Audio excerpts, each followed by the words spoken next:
என்றும் ஆனந்தம் என் இயேசு தருகிறார். துதிப்பேன் துதிப்பேன் துதித்து கொண்டே இருப்பேன் என்ற பாடலை பாடுவோமா? ஹல்லேலூயா. எத்தனை பேர் ரெடியா வந்திருக்கிறேன்? கையில் அசத்து சொல்லுங்க. I am ready to worship today. Worship is nothing but expressing the faith. ஹல்லேலூயா. உங்க விசுவாசத்தை, உங்க ஃபெய்த்தை ஆண்டவரிடத்துல வெளிப்படுத்த போகிறீங்க. ஆமென். உங்க மகிமையில நான் நம்பிக்கையா இருக்கிறேன் ஆண்டவரே அப்படின்னு உங்களை காட்ட போறீங்க. ஹல்லேலூயா. கரங்களை தட்டி உற்சாகமாய் அவரை மகிமைப்படுத்த போகிறோம். ஹல்லேலூயா. என்றும் ஆனந்தம் என் இயேசு தருகிறார். என்றும் ஆனந்தம். என் கைகளை தட்டுவோமா? வேகமாய் துதிப்பே துதிப்பே துதிப்பே துதித்து கொண்டே இருப்பே. துதிப்பே துதிப்பே துதித்து கொண்டே இருப்பே. என்றும் ஆனந்தம் என்றும் ஆனந்தம் என் இயேசு தருகிறார். துதிப்பே துதிப்பே துதித்து கொண்டே இருப்பே. துதிப்பே துதிப்பே துதித்து கொண்டே இருப்பே. அல்லேலூயா அல்லேலூயா. ஆனந்தமே அல்லேலூயா ஆனந்தமே அல்லேலூயா அல்லேலூயா ஆனந்தமே. துதிப்பே துதிப்பே துதித்து கொண்டே இருப்பே. துதிப்பே துதிப்பே துதித்து கொண்டே இருப்பே. உன்னதர் மறைவில் வல்லவன் நிழலில் என்றும் தங்குவேன். உன்னதர் மறைவில் வல்லவன் நிழலில் என்றும் தங்குவேன். சொல்லுங்க. தேவனை நோக்கி நீரே அடைக்கலம் பாறை என்றே சொல்லுவேன். தேவனை நோக்கி அடைக்கலம் பாறை என்றே சொல்லுவேன். அல்லேலூயா அல்லேலூயா. கைகளை உயர்த்தி ஆனந்தமே அல்லேலூயா ஆனந்தமே அல்லேலூயா ஆனந்தமே அல்லேலூயா ஆனந்தமே. துதிப்பேன் துதிப்பேன் இருப்பேன். துதிப்பேன் துதிப்பேன் வழிகளில் எல்லாம் என்னை காக்க தூதர்கள் எனக்குண்டு. வழிகளில் எல்லாம் என்னை காக்க தூதர்கள் எனக்குண்டு. பாதம் கல் மோதாமல் காத்து கரங்களில் ஏந்துவார். பாதம் கல்லில் மோதாமல் காத்து கரங்களில் ஏந்துவார். ஓ அல்லேலூயா ஆனந்தமே அல்லேலூயா ஆனந்தமே அல்லேலூயா ஆனந்தமே அல்லேலூயா ஆனந்தமே. துதிப்பேன் துதிப்பேன் துதித்து கொண்டே இருப்பேன். துதிப்பேன் துதிப்பேன் துதித்து கொண்டே இருப்பேன். இரவின் பயங்கரம் பகலின் நம்பி எதற்கும் பயமில்லை. இரவின் பயங்கரம் பகலின் நம்பி எதற்கும் பயமில்லை. உன்னத தேவன் எனது அடைக்கலம் தங்கும் உறைவிடம். உன்னத தேவன் எனது அடைக்கலம் தங்கும் உறைவிடம். அல்லேலூயா ஆனந்தமே அல்லேலூயா ஆனந்தமே அல்லேலூயா ஆனந்தமே அல்லேலூயா ஆனந்தமே. துதிப்பே துதித்து கொண்டே இருப்பே. துதிப்பே துதிப்பே துதித்து கொண்டே இருப்பே. தேவனை சார்ந்து வாழ்கின்ற எனக்கு என்றும் விடுதலை. தேவனை சார்ந்து வாழ்கின்ற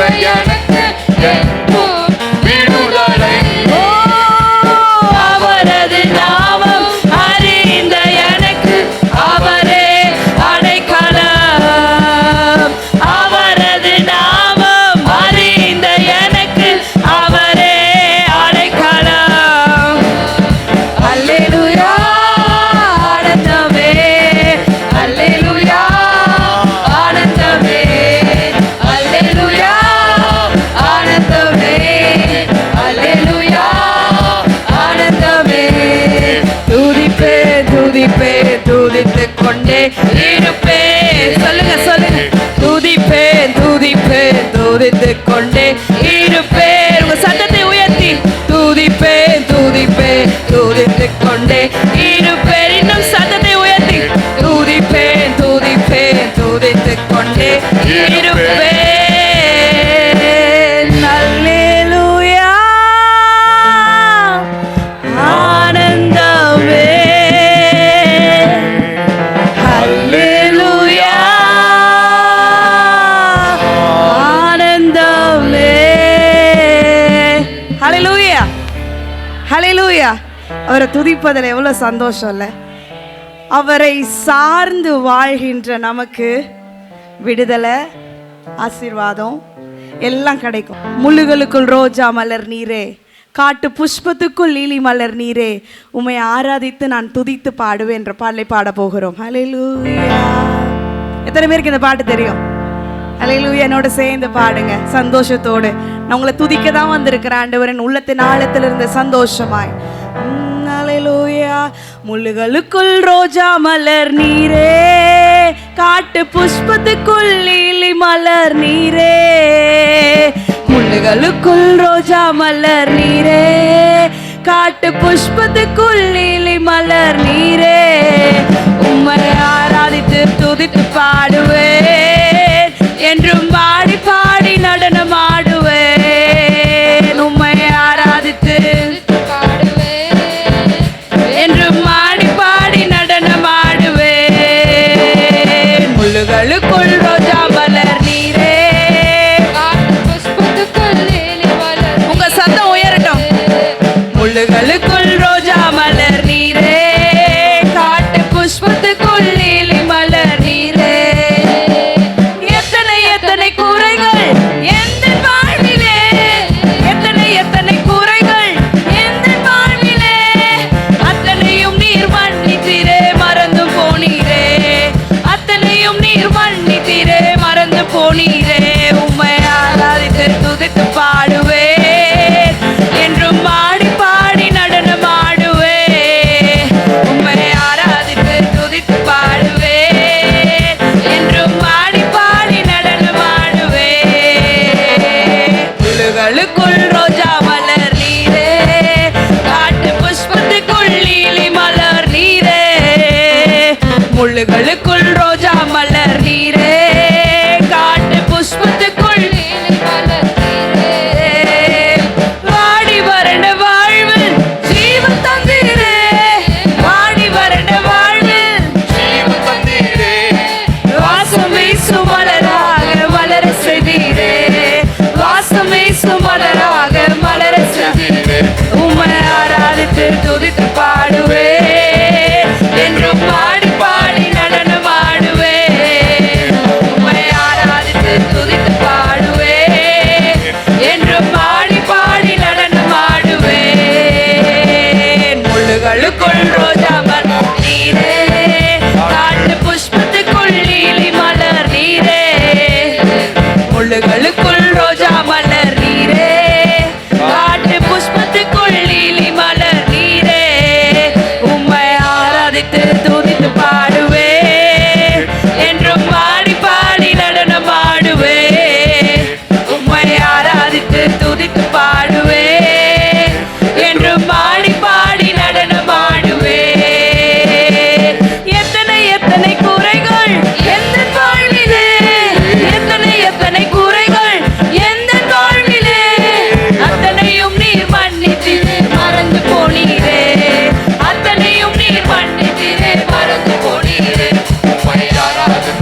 வாடி போய் கடந்த வாழ்க்கை, நாற்றம் எடுத்த வாழ்க்கை, அவருடைய பரிசுத்த இரத்தத்தை சிந்தி நம்மளை மீட்டெடுத்து வாசனையாய் மாற்றியிருக்கிறார்.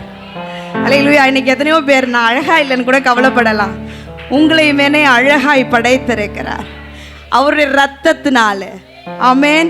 அவர் இரத்தத்தினால நாம் மீட்கப்பட்டிருக்கிறோம். சேற்றிலிருந்த நம்மை குனிந்து தூக்கி எடுத்திருக்கிறார். நம்முடைய நாற்றம் எல்லாம் அவருடைய ஜீவ இரத்தம் கொண்டு நம்மளை மாற்றி இருக்கிறார். ஹல்லேலூயா. உலர்ந்து போய் உடைந்து போய் இருந்த நம்மை தூக்கி தேற்றி ஆற்றி நடத்துகிறார். இந்த தேவன் என்றென்றும் உள்ள சதா காலமும் நம்முடைய தேவன். மரண பரியந்தம் நம்மளை நடத்துவார். விசுவாசிக்கிறீங்களா?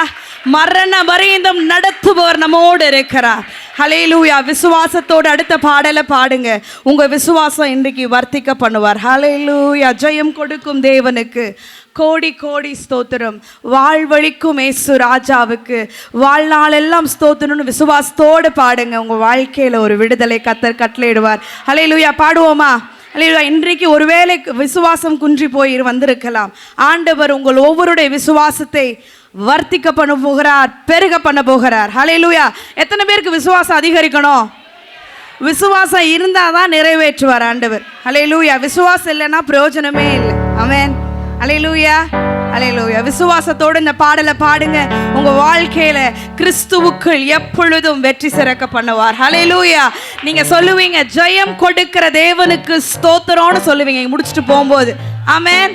விசுவாசத்தோடு பாட போகிறோம். ஜெயம் கொடுக்கும் தேவனுக்கு கோடி கோடி ஸ்தோத்திரம். வாழ்வளிக்கும் இயேசு ராஜாவுக்கு வாழ்நாளெல்லாம் கடைசி வரைக்கும் நன்றி ஆண்டவரே. ஜெயம் கொடுக்கும் விசுவாசத்தோடு. ஓ கோடி கோடி அவருக்கு மாத்திரமே. வாழ்வளிக்கும் இயேசு ராஜாவுக்கு வாழ்நாளெல்லாம் ஜெயம் கொடுக்கும். ஜெயம் கொடுக்கும். ஜெயம் கொடுக்கும் தேவனுக்கு கோடி கோடி ஸ்தோத்திரம்.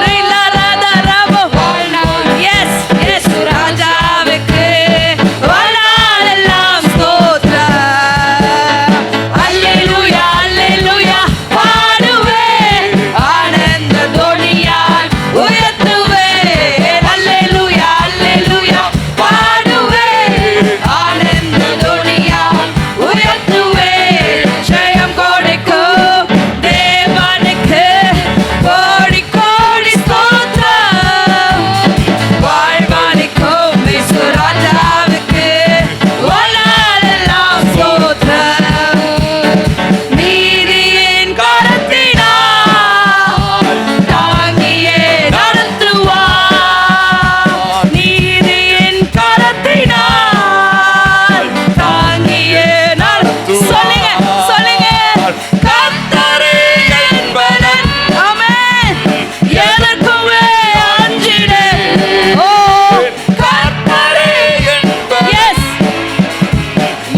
அவர் நம்பிக்கை தேவனாய் நம்மோடு இருக்கிறார். ஹல்லேலூயா. அப்படியே கரங்களை, 2 கரங்களை வானத்துக்கு நேராய் விரித்து, எனது விளக்கு ஏறிய செய்தி இரவை பகலாக்கி, எனது விளக்கு எரிய செய்தி இரவை பகலாக்கி, எரிந்து கொண்டிருப்பேன் எப்போதும் உமக்காய், என் ஜீவன் பிரியும் வரை. சொல்லுங்களேன். எரிந்து கொண்டிருப்பேன் எப்போதும் உமக்காய், என் ஜீவன் பிரியும் வரை. எரிந்து கொண்டே இருப்பேன் எப்போதுமே உமக்காய், என் ஜீவன் பிரியும் வரை. இயேசுவே, எரிந்து கொண்டே இருப்பேன். சொல்லுவோம். எரிந்து கொண்டே இருப்பேன் எப்போதுமே உமக்காய், என் ஜீவன் பிரியும் வரை. எரிந்து கொண்டே இருப்பேன். சேனைக்குள் பாய்ந்தே உந்தன் தயவாலே மதிலை தாண்டிடுவேன். சேனைக்குள் பாய்ந்தே உந்தன் தயவாலே மதிலை தாண்டிடுவேன். புகழ்ந்து பாடுவேன், உம்மையே உயர்த்துவேன். சொல்லுவீங்களா? உயிர் வாழும் என் கடைசி மூச்சு வரையிலும் நான் உயிர் வாழ்ந்த நாட்கள் எல்லாம் உம்மை பாடுவேன்,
நன்றி சொல்லுவோமா?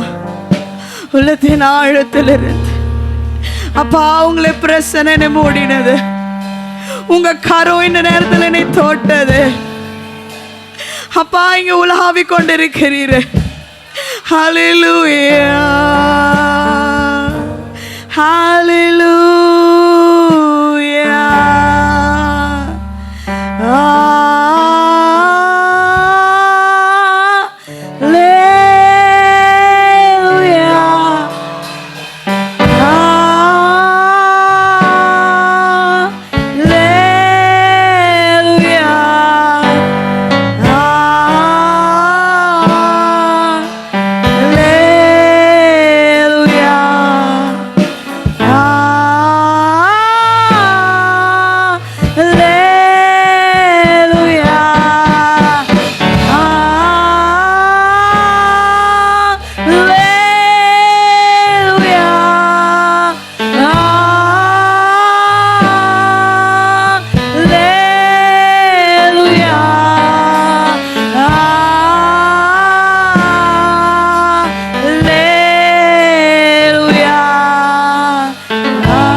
எல்லா கணமும் எல்லா மகிமையும் ஒருவருக்கே செலுத்துகிறோம்.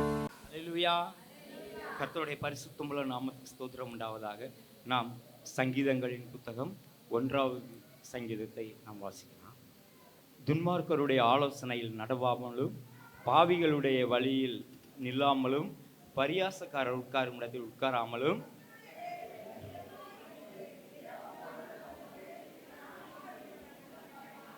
அவன் நீர்க்கால்களின் ஓரமாய் நடப்பட்டு தன் காலத்தில் தன் கனியை தந்து இலையுதிராக இருக்கிற மரத்தை போல் இருப்பான். அவன் செய்வதெல்லாம் வாய்க்கும். ஆகையால் துன்மார்க்கர் நியாய தீர்ப்பிலும் பாவிகள் நீதிமான்களின் சபையிலும் நிலை நிற்பதில்லை. கர்த்தர் நீதிமான்களின் வழியை அறிந்திருக்கிறார், துன்மார்க்கரின் வழியோ அழியும். ஆமென். நாம் ஒரு நிமிடம் நம்மை தாழ்த்தி நம்முடைய ஆண்டவராகிய இயேசு கிறிஸ்துவனுடைய பாதத்தில் அர்ப்பணிப்போம். கிதியோனின் தேவனே, ஆண்டவராகிய இயேசு கிறிஸ்துவே, அப்பா உம்மை ஸ்தோத்தரிக்கின்றோம் ஆண்டவரே. தகப்பனே, எங்களை தாழ்த்தி உம்முடைய பாதத்தில் அர்ப்பணிக்கின்றோம் ஆண்டவரே. அப்பா நீர் வந்து ஆண்டவரே எங்களை ஆசீர்வதிக்க வேண்டும்படியாய் உம்முடைய நாமத்தை ஸ்தோத்தரிக்கின்றோம் ஆண்டவரே. பரிசுத்த ஆவியானவரே, அப்பா அடியானை மறைத்து நீர் பேசுவீராக. உம்முடைய நாமம் மாத்திரம் மகிமைப்படட்டும் ராஜா. அடியானை அதிகமாக தாழ்த்துகின்றேன் ஆண்டவரே. உம்முடைய நாமம் மகிமைப்படட்டும். இயேசு கிறிஸ்துவின் நாமத்தில் பிதாவே, ஆமென். ஹல்லேலூயா. கர்த்தருடைய பரிசுத்தமுள்ள நாமத்துக்கு ஸ்தோத்திரம் உண்டாவதாக. ஆமென். இங்கு நாம் பார்க்கும் பொழுது அவன் செய்வதெல்லாம் வாய்க்கும் என்று சொல்லப்பட்டிருக்கிறது. இங்கு நமக்கு பரிசுத்த ஆவியானவர் உணர்த்துகிற காரியம் வாய்க்கும். நம்முடைய காரியங்கள் வாய்க்கும் என்று சொல்கிறார். அவன் செய்வதெல்லாம் வாய்க்கும் என்று சொல்கிறார் பரிசுத்த ஆவியானவர். நமக்கு அதில் நாம் வாய்க்கும் என்கிற அந்த வார்த்தையை மாத்திரம் நாம் இன்றைய நாளில் பரிசுத்த ஆவியானவருடைய துணையோடு நாம் தியானிக்க இருக்கின்றோம். வாய்க்கும். நம்முடைய காரியங்கள் எல்லாம் வாய்க்காட்டினாலும் அவன் செய்வதெல்லாம் வாய்க்கும் அப்படின்னு சொல்லப்படும் பொழுது, நம்முடைய காரியங்கள் எல்லாம் வாய்க்காட்டினாலும் ஆண்டவரே என்னுடைய காரியங்கள் கொஞ்சமாவது வாய்க்கக்கூடாதா? நம்முடைய ஏக்கமெல்லாம் இருக்கின்றது. அல்லேலூயா. நம்ம அனைவருக்கும் சில காரியங்களை குறித்து வாய்க்குமா வாய்க்காதா நம் அங்கலாய்ப்போடு இருக்கின்றோம். சில காரியங்களை குறித்து, நம்ம பெரிய காரியங்களை குறித்து நம்ம இந்த காரியம் எனக்கு வாய்க்குமா, இந்த காரியம் எனக்கு கிடைக்குமா கிடைக்காதா, நடக்குமா நடக்காதா, என்னுடைய கடன் பிரச்சனை தீருமா தீராதா, என்னுடைய சுக பிரச்சனை நடக்குமா நடக்காதா, என்னுடைய பிள்ளைகளுடைய காரியங்களை வாய்க்க செய்வாரா வாய்க்க செய்ய மாட்டாரா, என்னுடைய படிப்பு காரியம் இப்படியாக எனக்கு கிடைக்குமா கிடைக்காதா. ஹல்லேலூயா. இப்படியெல்லாம் நாம் ஒவ்வொருவருக்கும், மனிதனாக பிறக்கிற ஒவ்வொருவருக்குமே ஒரு சில அங்கலாய்ப்பு இருக்கிறது. ஹல்லேலூயா. இப்படியாக நாம் வாய்க்குமா வாய்க்காதா, இந்த காரியத்தை நாம் செய்கின்ற காரியங்கள் எல்லாவற்றையும் தேவன் வாய்க்க செய்ய வேண்டுமானால் நாம் என்ன செய்ய வேண்டும் என்று சொல்லி 1வது வசனத்தில் நமக்கு கற்றுக் கொடுக்கிறார். முதல் இரண்டு வசனங்களிலே பரிசுத்த ஆவியானவர் நமக்கு கற்றுக் கொடுக்கிறார். துன்மார்க்கருடைய ஆலோசனையில் நடவாமலும் பாவிகளுடைய வழியில் நில்லாமலும் பரியாசக்காரர் உட்காரும் இடத்தில் உட்காராமலும் கர்த்தருடைய வேதத்தில் பிரியமாயிருந்து இரவும் பகலும் அவருடைய வேதத்தில் தியானமாயிருக்கிற மனுஷன் பாக்கியவான். அவன் நீர்க்கால்களின் ஓரமாய் நடப்பட்டு தன் காலத்தில் தன் கனியை தந்து இலையுதிராதிருக்கிற மரத்தை போல் இருப்பான். அவன் செய்வதெல்லாம் வாய்க்கும் என்று சொல்லப்பட்டிருக்கிறது. அப்போது நம்முடைய காரியங்கள் எல்லாம் வாய்க்க வேண்டுமானால் துன்மார்க்கருடைய ஆலோசனையில் நம்ம வேலை செய்கிற இடங்களில் துன்மார்க்கருடைய ஆலோசனையை நம்ம கேட்கக்கூடாது. நம்ம வேலை செய்கிற இடங்களில் பாவிகளுடைய வழியில் நம்ம நிற்கக்கூடாது. பரியாசக்காரர் உட்கார்ற இடத்துல நம்ம உட்காரக்கூடாது. இப்போ வேலை செய்கிற இடத்துல நமக்கு நல்ல பேர் கிடைக்கணுங்களா, இப்படியாப்பட்ட மனிதர்களோடு நம்ம சேரக்கூடாது. நம்ம ஸ்கூலில் படிக்கிறோம், இந்த காரியம் நம்ம நல்ல மாணவனாக வரணுங்களா, நல்ல நம்முடைய படிப்பில் நம்ம முன்னேற்றம் அடையணுனாக்கு நம்ம இப்படியாப்பட்ட காரியங்களில் நம்ம நடக்கக்கூடாது. ஹல்லேலூயா. பரிசுத்த ஆவியானவர் நமக்கு கற்றுக் கொடுக்கிறார், இரவும் பகலும் அவருடைய வேதத்தில் தியானமாக இருக்க வேண்டும் என்று. எப்படியாக நமக்கு நம்ம வேதத்தின் வாயிலாக மனிதர்கள் பரிசுத்தவான்கள் மூலமாக நமக்கு பரிசுத்த ஆவியானவர் கற்றுக் கொடுக்கிறார். உதாரணமாக நாம் பார்க்கும் பொழுது யோசேப்பை குறித்து நாம் பார்க்கலாம். ஆதியாகம புத்தகத்தில் நாம் வாசிக்கும் பொழுது 37வது அதிகாரத்தில் 2வது வசனத்தில் பார்க்கும் பொழுது யோசேப்பு தன் சகோதரருடைய துன்மார்க்கங்களை மாத்திரம் அவருடைய தகப்பனுக்கு சொல்லி வந்தார். தன்னுடைய சகோதரருடைய துன்மார்க்கங்களை யோசேப்பு கற்றுக்கொள்ளவே இல்லை. ஹல்லேலூயா. அதே போல் 39வது அதிகாரத்தில் நம்ம பார்க்கும் பொழுது 3வது வசனத்தை நாம் ஹல்லேலூயா, கர்த்தர் யோசேப்போடு இருந்தார். ஹல்லேலூயா. ஆதி காலத்தில் நம்ம பழைய ஏற்பாட்டு காலத்தில் பார்க்கும் பொழுது, ஆதியாகம புத்தக காலத்தில் பார்க்கும் பொழுது அன்றைக்கு ஊழியக்காரங்க இருந்ததாக நமக்கு வேதத்தில் குறிப்பிடப்படவில்லை. இப்படி சர்ச்செல்லாம் இருந்துச்சு, ஊழியக்காரங்க இருந்தாங்க அப்படின்னு சொல்லப்படுவதாக நம்ம குறிப்பிடப்படவில்லை. ஆனாலும் தேவன் யோசேப்போடு இருந்தார். யோசேப்பு தேவனோடு இருந்ததை நாம் கர்த்தர் யோசேப்போடு இருந்தார் என்று பார்க்குறோம். அப்போ யோசேப்பு எப்படி இருந்திருப்பார்? கர்த்தரோடு இருந்திருப்பார். தன் தகப்பனுடைய சொற்படி கேட்டு தன் தகப்பன் எப்படி தேவனை தொழுது கொண்டாரோ அதே போல தொழுது கொண்டிருப்பார் என்று விசுவாசிக்கிறோம். ஹல்லேலூயா. அப்போது நம்முடைய காரியமும் நமக்கு வாய்க்க செய்ய வேண்டுமானால், கர்த்தர் நம்மோடு கூட இருக்க வேண்டுமானால், நாம் நம்முடைய ஆண்டவராகிய இயேசு கிறிஸ்து கற்றுக் கொடுத்த அந்த காரியங்களை நாம் அப்படியே ஃபாலோ பண்ணணும். ஹல்லேலூயா. அப்படியே நாம் அவருடைய வார்த்தைகளை நாம் தியானிக்கும் பொழுது நம்முடைய காரியங்கள் எல்லாவற்றையும் அவர் வாய்க்க செய்வார். ஹல்லேலூயா. அவரோடு கூட இருந்தார். அதே போல் நாம் பார்க்கும் பொழுது யோசுவாவை குறித்து பார்க்கும் பொழுது 1வது அதிகாரம், யோசுவா 1வது அதிகாரம் 8வது வசனத்தை குறித்து பார்க்கும் பொழுது நாம் வாசிக்கலாம். இந்த நியாயப்பிரமாண புஸ்தகம் உன் வாயை விட்டு பிரியாது இருப்பதாக, இதில் எழுதியிருக்கிறவைகளின்படி எல்லாம் நீ செய்ய கவனமாயிருக்கும்படி இரவும் பகலும் அதை தியானித்து கொண்டிருப்பாயாக. அப்பொழுது நீ உன் வழியை வாய்க்க பண்ணுவாய், அப்பொழுது புத்திமானாயும் நடந்து கொள்வாய். ஹல்லேலூயா. யோசுவா இப்படியாக இருந்தார் பாருங்க. இரவும் பகலும் பரிசுத்த ஆவியானவர், கர்த்தருடைய ஆவியானவர் அங்கே யோசுவாவுக்கு எப்படி கற்றுக் கொடுக்கிறார் பாருங்க. மோசே மறுத்து விட்டார். மோசைக்கு அப்புறம் யோசுவாவுக்கு ஆலோசனை சொல்ல யாரும் இல்லை. ஆனாலும் யோசுவா அவருடைய கர்த்தருடைய ஆவியானவரிடத்திலே தாழ்த்தின பொழுது யோசுவா கர்த்தரை நோக்கி பார்த்த பொழுது அங்கே கற்றுக் கொடுக்கிறார் பாருங்க. இந்த நியாயப்பிரமாண புஸ்தகம் உன் வாயை விட்டு பிரியாதிருப்பாயாக, இதில் எழுதியிருக்கிறவர்களின்படியெல்லாம் நீ செய்ய கவனமாயிருக்கும்படி இரவும் பகலும் அதை தியானித்து கொண்டிருப்பாயாக. அப்போது நியாயப்பிரமாணத்தை கொடுத்தவர் யார்? கர்த்தர் மோசையின் மூலமாக அந்த நியாயப்பிரமாணத்தை கொடுத்தார். ஹல்லேலூயா. அப்போ இந்த நியாயம் உனக்கு மோசே கொடுத்த, நான் மோசே மூலமாக கொடுக்கப்பட்ட அந்த நியாயப்பிரமாணத்தின்படியெல்லாம் நீ கவனமாக இருக்க என்று கற்றுக் கொடுக்கிறார். ஹல்லேலூயா. அப்போது நாமும் நம்முடைய காரியங்களை, அன்றைக்கு ஊழியக்காரர், அன்றைக்கு மோசே யோசுவாவுடைய ஊழியக்காரங்களாக இருந்தார். ஹல்லேலூயா. இன்றைக்கு நம்முடைய ஊழியக்காரர்கள் நம்மோடு கூட இருந்து அவர்கள் கற்றுக் கொடுக்கின்ற அந்த இயேசு கிறிஸ்துவுடைய வார்த்தைகளை நாம் எப்பொழுதும் இரவும் பகலும் அதை தியானித்து கொண்டிருக்கும் பொழுது பரிசுத்த ஆவியானவர் நாம் எங்கு போனாலும் வந்தாலும் நம்முடைய காரியங்களை வாய்க்க செய்வார். ஹல்லேலூயா. நமக்கு ஏக்கம் இருக்கிறது. ஹல்லேலூயா.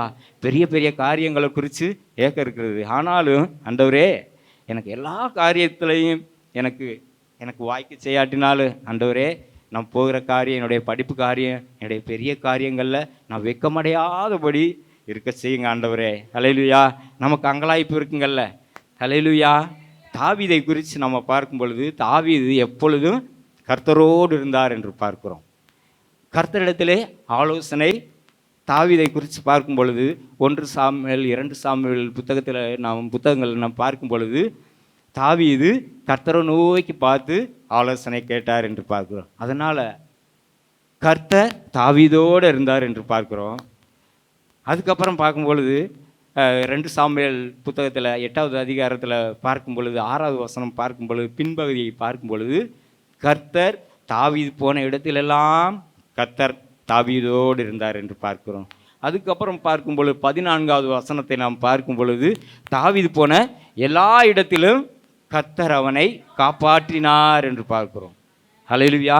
இதற்கெல்லாம் காரணம் என்று பார்க்கும் பொழுது தாவீது இரவும் பகலும் தாவீதினுடைய வாஞ்சையெல்லாம் ஆலயம் ஆலயம் ஆலயமே. ஹல்லேலூயா. அதே போல தான் நம்முடைய வாஞ்சையெல்லாம், நம்முடைய இருதயத்தின் ஏக்கம் எல்லாம் எதுவாக இருக்க வேண்டும் என்றால் நம்முடைய ஆண்டவராகிய இயேசு கிறிஸ்துவுடைய இதய விருப்பத்தை செய்கிற காரியமாக இருக்கும் பொழுது ஆண்டவராகிய இயேசு கிறிஸ்து நம்முடைய காரியங்கள் எல்லாவற்றையும் வாய்க்க செய்வார். ஹல்லேலூயா. ஹல்லேலூயா. நம்ம பார்க்குற சில நேரங்களில் நம்ம தவறு செய்து விடும் பொழுது நாம் என்ன பண்ணுவோம்? ஆண்டவர் என்னுடைய பாவத்தை மன்னிப்பாரா? வேலை காரியங்களை பார்க்கும் பொழுது ஆண்டவர் என்னுடைய பாவத்தை மன்னிப்பாரா? நான் கர்த்தருக்கு பிரியமில்லாத காரியங்களை செஞ்சுட்டேனே. சில நேரங்களில் நம்ம ஃப்ரெண்ட்ஸுகளோடு சேர்ந்து போகும் பொழுது, வீட்டுக்கு வரும் பொழுது, தியானிக்கும் பொழுது, ஆண்டவரே நான் பிரியமில்லாத காரியங்களை செஞ்சுட்டேனே ஆண்டவரே. ஹல்லேலூயா. நம்மை நாமே தாழ்த்தி அவரிடத்தில் அர்ப்பணிக்கும் பொழுது, இரவும் பகலும் அவருடைய வார்த்தையை குறித்து நாம் தியானிக்கும் பொழுது கர்த்தர் நம்மை மன்னிக்கிற தேவன். ஹல்லேலூயா. அதை குறித்து பார்க்கும் பொழுது லூக்கா எழுதின சுவிசேஷத்தில் நம்முடைய ஆண்டவராகிய இயேசு கிறிஸ்து, ஹல்லேலூயா, நம்முடைய கர்த்தராகிய இயேசு கிறிஸ்து இப்படியாக சொல்கிறார். அவர் ஒரு உவமையை சொல்லுகிறார். இளையகுமாரனுடைய உவமையை நமக்கு கற்றுக் கொடுக்கிறார். ஹல்லேலூயா. நம்முடைய பாவங்களை அவர் மன்னிக்கிறதற்கு அவர் காத்து கொண்டிருக்கிறார். ஆண்டவரே, நம்ம ஒரு சில நேரத்தில் நான் துன்மார்க்கருடைய ஆலோசனையின்படி நான் நடந்துட்டேன் ஆண்டவரே. நான் பரியாசக்காரங்க இருக்கிற உட்கார்ற இடத்துல நான் உட்காந்துட்டேன் ஆண்டவரே நான் அப்படின்னு சொல்லி நம்ம சில நேரத்தில் அங்கலாய்க்கிறோம் இல்லைங்களா? ஹல்லேலூயா. இந்த காரியங்கள் எல்லாம், இந்த துன்மார்க்கம், பரியாசம், பாவி, இது 3மே இப்போ எங்கே வந்துருச்சுன்னா நம்ம பாக்கெட்டுக்குள்ளே வந்துருச்சு. ஹல்லேலூயா. செல்லுன்னு சொல்லி பார்த்து எல்லாம் வந்துருச்சு. இப்போ ஒரு நாள் முழுவதும் நம்ம அந்த செல்லுக்குள்ளே போய் ஆண்டவரே நம்ம தூங்கும் பொழுது அப்போ தான் பரிசுத்த ஆவியானவர் நம்ம உணர்த்துறாரு. ஹல்லேலூயா. ஆண்டவரே, அப்போ கடைசி நேரம் உணர்த்தும் பொழுது ஆண்டவரே என்னுடைய பாவங்களை நீங்கள் மன்னிங்கப்பா அப்படின்னு சொல்லப்படும் பொழுது இளையகுமாரனை போல நாமும் நம்முடைய ஆண்டவராகிய இயேசு கிறிஸ்துவிடத்தில் தாழ்த்தும் பொழுது பரிசுத்த ஆவியானவர் நம்மை மன்னிக்கிற தேவனாக இருக்கிறார். ஹல்லேலூயா. என்னையும் யோசேப்பை போல உங்களோட எப்பொழுது இருக்கணும் ஆண்டவரே. என்னுடைய காரியங்கள் எல்லாவற்றையும் நீங்கள் வாய்க்க செய்யுங்க ஆண்டவரே. நான் யோசுவாவை போல் ஆலயத்திலே இல்லை ஆண்டவரே. நம்ம ஆலயத்துக்கே நான் சரியாக வர்றதில்லை ஆண்டவரே. உம்முடைய காரியங்களில் என்னால் அதிகமாக கலந்து கொள்ள முடியவில்லை ஆண்டவரே என்று நம்ம ஆண்டவரிடத்தில் நம்ம தாவீதை போல எஸ் ராஜா, எப்பொழுதும் உம்மை துதிச்சுக்கிட்டே இருக்க முடியல ஆண்டவரே என்று சொல்லி நம்மை நாமே தாழ்த்தி இரவும் பகலும் நம்மையே ஆராய்ந்து வேதத்தின் வழியாக நம்ம ஆராய்ந்து நம்மை பார்க்கும் பொழுது நம்முடைய காரியங்கள் எல்லாவற்றையும் அவர் வாய்க்க செய்வார். ஹல்லேலூயா. ஆண்டவரே, இந்த பாடம் எனக்கு புரியல ஆண்டவரே, இந்த எக்ஸாமில் நான் பாஸ் ஆகினேன் ஆண்டவரே. ஹல்லேலூயா. நம்முடைய காரியங்கள் எப்படி இருக்கிறது? நம்ம வேதத்தில் நம்ம ஆராயும் பொழுது அவருடைய வார்த்தை எப்படியாக சொல்லுகிறது? கர்த்தர் ஞானத்தை தருகிறார். கர்த்தர் எப்படி ஞானத்தை கொடுப்பார்? நம்ம வேதத்தை நம்ம வாசிக்கணும். வேதத்தை நம்முடைய தாய் தகப்பன் படிக்காமல் இருந்தாலும் சரி, நம்ம வேதத்தை வாசிக்கும் பொழுது கர்த்தர் ஞானத்தை நமக்கு கொடுப்பார். ஹல்லேலூயா. நம்மளால் நமக்கு படிக்க தெரியலைங்களா? நம்ம ஆலயத்தில் வந்து அவருடைய ஊழியக்காரர்கள் நமக்கு கற்றுக் கொடுக்கும் பொழுது அந்த காரியத்தை நம்ம வீட்டில் போய் தியானிக்கணும். ஹல்லேலூயா. நம்மளால் வாசிக்க முடியாட்டினாலும் நமக்கு ஆலயத்தில் இன்றைக்கு என்ன வார்த்தை, இந்த வாரத்தில் நமக்கு என்ன வார்த்தை நமக்கு கற்றுக் கொடுத்தாங்க?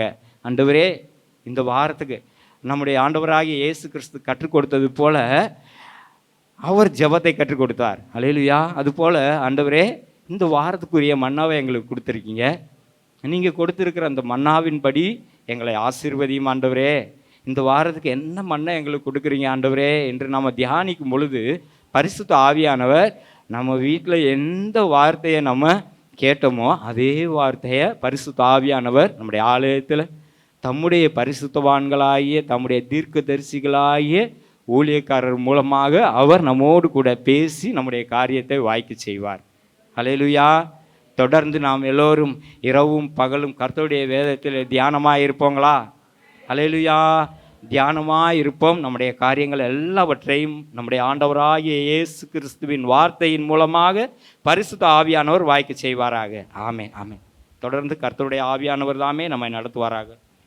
மனுஷரை கட்டி இழுக்கும் அன்பின் ஆண்டவரே, அன்பின் கயிறுகளால் என்னை இழுத்து கொண்டவரே, மனுஷரை கட்டி இழுக்கும் அன்பின் ஆண்டவரே, அன்பின் கயிறுகளால் என்னை இழுத்து கொண்டவரே, எப்ராயிமே உன்னை எப்படி கைவிடுவேன், இஸ்ரவேலே உன்னை எப்படி ஒப்பு கொடுப்பேன், எப்ராயிமே உன்னை எப்படி கைவிடுவேன், இஸ்ரவேலே உன்னை எப்படி ஒப்பு கொடுப்பேன், மனுஷரை கட்டி இழுக்கும் அன்பின் ஆண்டவரே, அன்பின் கயிறுகளால் என்னை இழுத்து கொண்டவரே, மனுஷரை கட்டி இழுக்கும்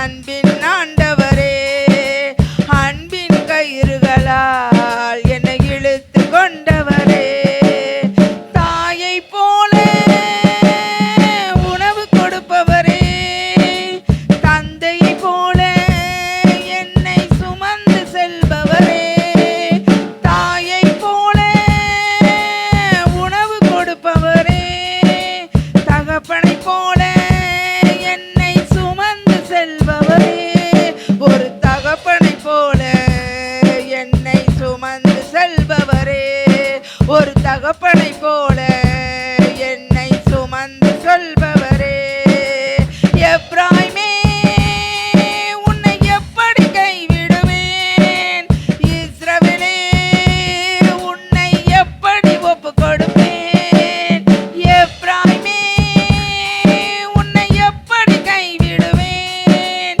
இஸ்ரவேலே உன்னை எப்படி ஒப்பு கொடுப்பேன், மனுஷரை கட்டி எடுக்கும் அன்பின் ஆண்டவரே, அன்பின் கயிறுகளால் என்னை இழுத்து கொள்பவரே, மனுஷரை கட்டி இழுக்கும் அன்பின் ஆண்டவரே, அன்பின் கயிறுகளால் என்னை இழுத்து கொண்டவரே, செல்ல பிள்ளையாய் உங்கள் மடியில் இருக்கின்றேன், எதுவும் என்னை பிரித்திட முடியாது, செல்ல பிள்ளையாய் உங்கள் மடியில் இருக்கின்றேன், எதுவும் என்னை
பிரைஸ் தி லார்ட். ஹல்லேலூயா. கர்த்தர் உங்களை ஆசீர்வதிப்பாராக. ஹல்லேலூயா, ஹல்லேலூயா. கடந்த நாட்களில் நான் இந்த வாரத்தில் செய்தி கொடுக்கணும்னு சொன்னபொழுது ஆண்டவர் போன தடவை நான் செய்தி கொடுத்துட்டேன், இந்த வாரம் என்ன செய்தி கொடுக்கணும் அப்படின்னு யோசனை பண்ணிக்கிட்டு இருக்கும்போது விசுவாசத்தை குறித்து நீ பேச வேண்டும் என்று சொல்லி ஆண்டவர் உணர்த்தினார். ஆகவே உணர்த்தும் பொழுது நான் சில காரியங்களை யோசித்து கொண்டிருந்தேன். காலையில் எழுந்து படுக்கும்போது அது விசுவாசம், பொதுவான விசுவாசத்தை குறித்து சபைக்கு தெரிந்து கொள்ளப்பட்டவர்களுக்கு யூதா எழுதுகிற ஒரு நிருபமாக அது காணப்பட்டது. சரி, ஏன் இதை குறித்து சொல்கிறார் அப்படின்னா, கடைசி நாட்களில் விசுவாசத்தை காண்பாரோ, இதுதான். ஏன்னா சபை விசுவாசம் இல்லாமல் போய் கொண்டு இருக்கிறதை தேவன் உணர்த்தினபடினால விசுவாசத்தில் நீங்கள் வளர வேண்டும் என்று தேவன் மிகவும் விரும்புகிறார். ஹல்லேலூயா. பிள்ளைகள் ஒருவர் கூட கைவிடப்படவே கூடாது. கடைசி கால விசுவாசம் எப்படிப்பட்ட விசுவாசமாக இருக்க வேண்டும் என்பதை ஆண்டவர் எடுத்து காண்பிக்கிற சில காரியங்களை உங்களோடு கூட நான் பகிர்ந்து கொள்ள ஆவியானவர் உதவி செய்வாராக. ஹல்லேலூயா. இன்றைக்கி ஆராதனையில் பார்க்கும்போது ஆராதனையில் விசுவாசத்தை குறித்து 2 முறை ஷெரின் சொல்லும் பொழுது எடுக்க போகிற விசுவாசத்திற்கும் கர்த்தர் உணர்த்தின இந்த வார்த்தைக்கும் அடித்தளமாக அது அமைந்திருக்கிறது. Price the Lord. அதை ஆண்டவர் உறுதிப்படுத்தியிருக்கிறார் என்று சொல்லி ஆண்டவருக்கு நான் நன்றி செலுத்துகிறேன். இந்த விசுவாசம் இன்றைக்கி பிரசங்கிக்கப்பட வேண்டும் என்பது தேவனுடைய சித்தமாகவும் இருக்கிறது என்பதை நான் அறிந்து கர்த்தரை நான் மகிமைப்படுத்துகிறேன். கர்த்தருக்கு நான் நன்றி செலுத்துகிறேன். Praise the lord. ஹல்லேலூயா. கர்த்தருடைய சபையானது விசுவாசத்தில் இல்லாமல் போனால் கர்த்தருடைய வருகையில் கைவிடப்படுவோம் என்பதை இந்த காரியங்கள் நமக்கு எடுத்து காண்பிக்கிறது. ஹல்லேலூயா. லூக்கா எழுதின சுவிசேஷத்தில் 18வது அதிகாரத்தில் 8வது வசனத்தை வாசிங்களேன்.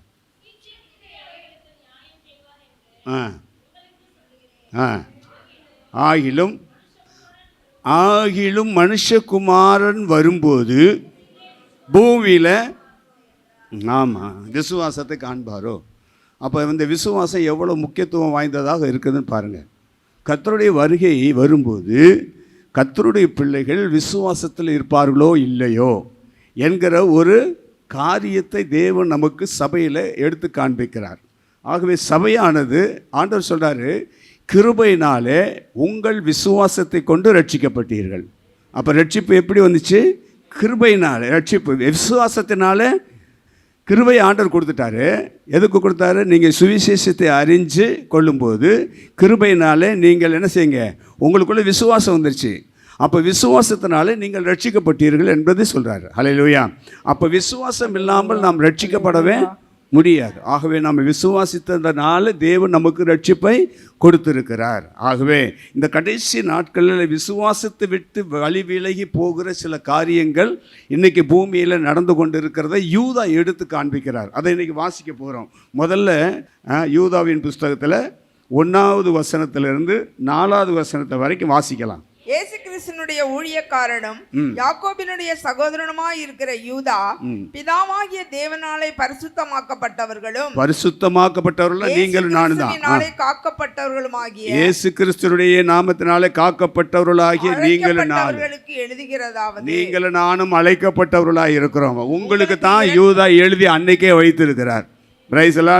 உங்களுக்கு இரக்கமும் சமாதானமும் அன்பும் பெருக கடவது.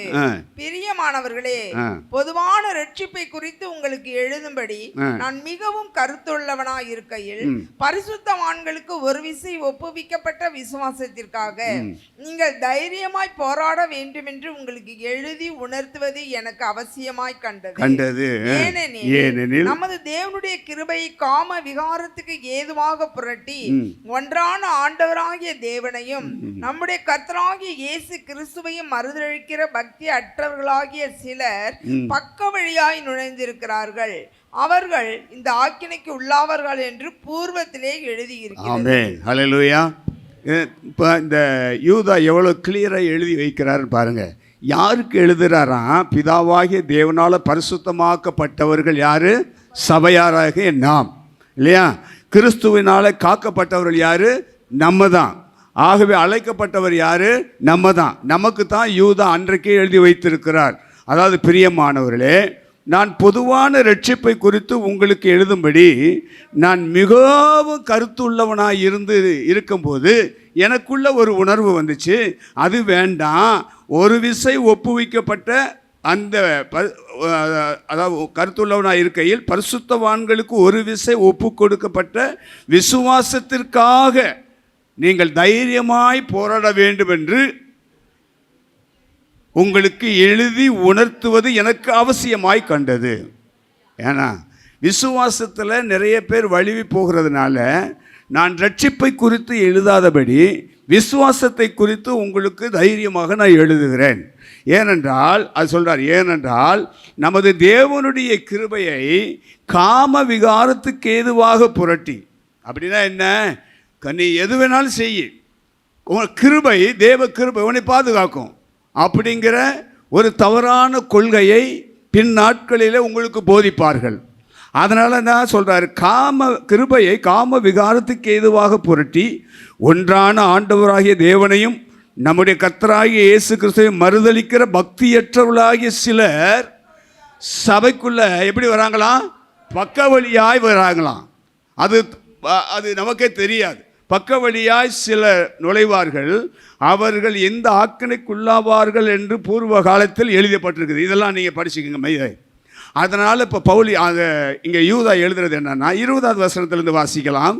20வது வசனத்தில், நீங்களோ பிரியமானவர்களே உங்கள் மகா பரிசுத்தமான, ஆமாம் விசுவாசம் மகா பரிசுத்தமா இல்லையா? அப்போ மகா பரிசுத்தமான விசுவாசத்தின் மேல் உங்களை உறுதிப்படுத்தி கொண்டு பரிசுத்த ஆவிக்குள் ஜெபம் பண்ணி தேவனுடைய அன்பில் உங்களை காத்து கொண்டு நித்திய ஜீவனுக்கு ஏதுவாக நம்முடைய கர்த்தராகிய இயேசு கிறிஸ்துனுடைய இரக்கத்தை பெற. புரியுதுங்களா? எத்தனை பேர் கவனிக்கிறீங்களோ எனக்கு தெரியாது. நமக்கு எல்லாம் இருக்குது, எல்லாம் செய்கிறோம், ஆனால் நமக்கு விசுவாசம் இருக்கா? விசுவாசத்தின்படி, அதாவது அந்த அளவு, நம்ம எல்லாரும் ரட்சிக்கப்பட்டிருக்கிறோம், விசுவாசத்தை கொண்டு ரட்சிக்கப்பட்டிருக்கிறோன்னு சொல்கிறாரு. ஆனால் அந்த விசுவாசம் தான் நாளடைவில் அப்படியே அலசலடிக்கப்படுகிறது, தள்ளாடப்படுகிறது, குறைவு கொண்டு வருகிறது, பல காரியங்களை செய்கிறது இல்லையா? இந்த கடைசி நாட்களில் விசுவாசத்தை விட்டு வழி விலகுகிற பல காரியங்கள் இன்றைக்கு சபைக்குள்ளே நடந்து கொண்டு இருக்கிறது. நம்ம சபையை சொல்ல, நம்ம சபையில் கர்த்தருடைய ஆவியானவர் ஆவியானவர் அற்புதமாய் கண்டித்து உணர்த்துகிறதையும் அரவணைத்து செல்கிறதையும் அன்பு கூறுகிறதையும் கர்த்தர் நடத்தி கொண்டிருக்கிறதை நாங்கள் பார்க்குறோம். நம்முடைய சபையில் அதிகமாக கொஞ்சம் பேராக இருந்தாலும் தேவன் அதிகமாய் நேசிக்கிற ஒரு சபை எது என்றால் கர்த்தருடைய பிள்ளைகளாக இருக்கிற நீங்கள் நானும் கூடி இருக்கிற இந்த சபை தான். ஹல்லேலூயா. அதனால தான் ஆண்டவர் நம்மளோடு கூட பேசிக்கொண்டே இருக்கிறார். கடைசி நாட்களில் நடக்க போகிற சம்பவங்களில் விசுவாசம் இல்லாமல் போயிடும். ஆனால் நீங்களோ விசுவாசத்தை நீங்கள் ஆண்டவர் சமூகத்தில் அதிகமாய் பெற்றுக்கொண்டு விசுவாசத்தில் வளர வேண்டும் என்று ஆண்டவர் விரும்புகிறபடினால இப்படிப்பட்ட வார்த்தைகளை கர்த்தர் உங்களோடு பேசி கொண்டிருக்கிறார். ஹல்லேலூயா. நாம் எல்லாரும் இந்த பூமியை விட்டு ஒரு நாள் எடுத்துக்கொள்ளப்படுகிற காலம் வரும். இந்த பூமியை விட்டு நாம் மறைந்து போகிற ஒரு காலம் வரும். கொஞ்ச நாளைக்கு தான் நம்மளை இப்போ வீட்டில் இருக்கிறவங்களே பேச ஆரம்பிப்பாங்க. அதுக்கப்புறம் ஒன்று நம்மளை பற்றி நினைவே இருக்காது. ஒரு வருஷம் வரைக்கும் நினைப்பாங்க, முதல் வருஷம் வரைக்கும் நினைப்பாங்க, அடுத்த வருஷம் அவர் இருந்தாரா அப்படின்னு கேட்குற அளவுக்கு ஆள் இல்லை.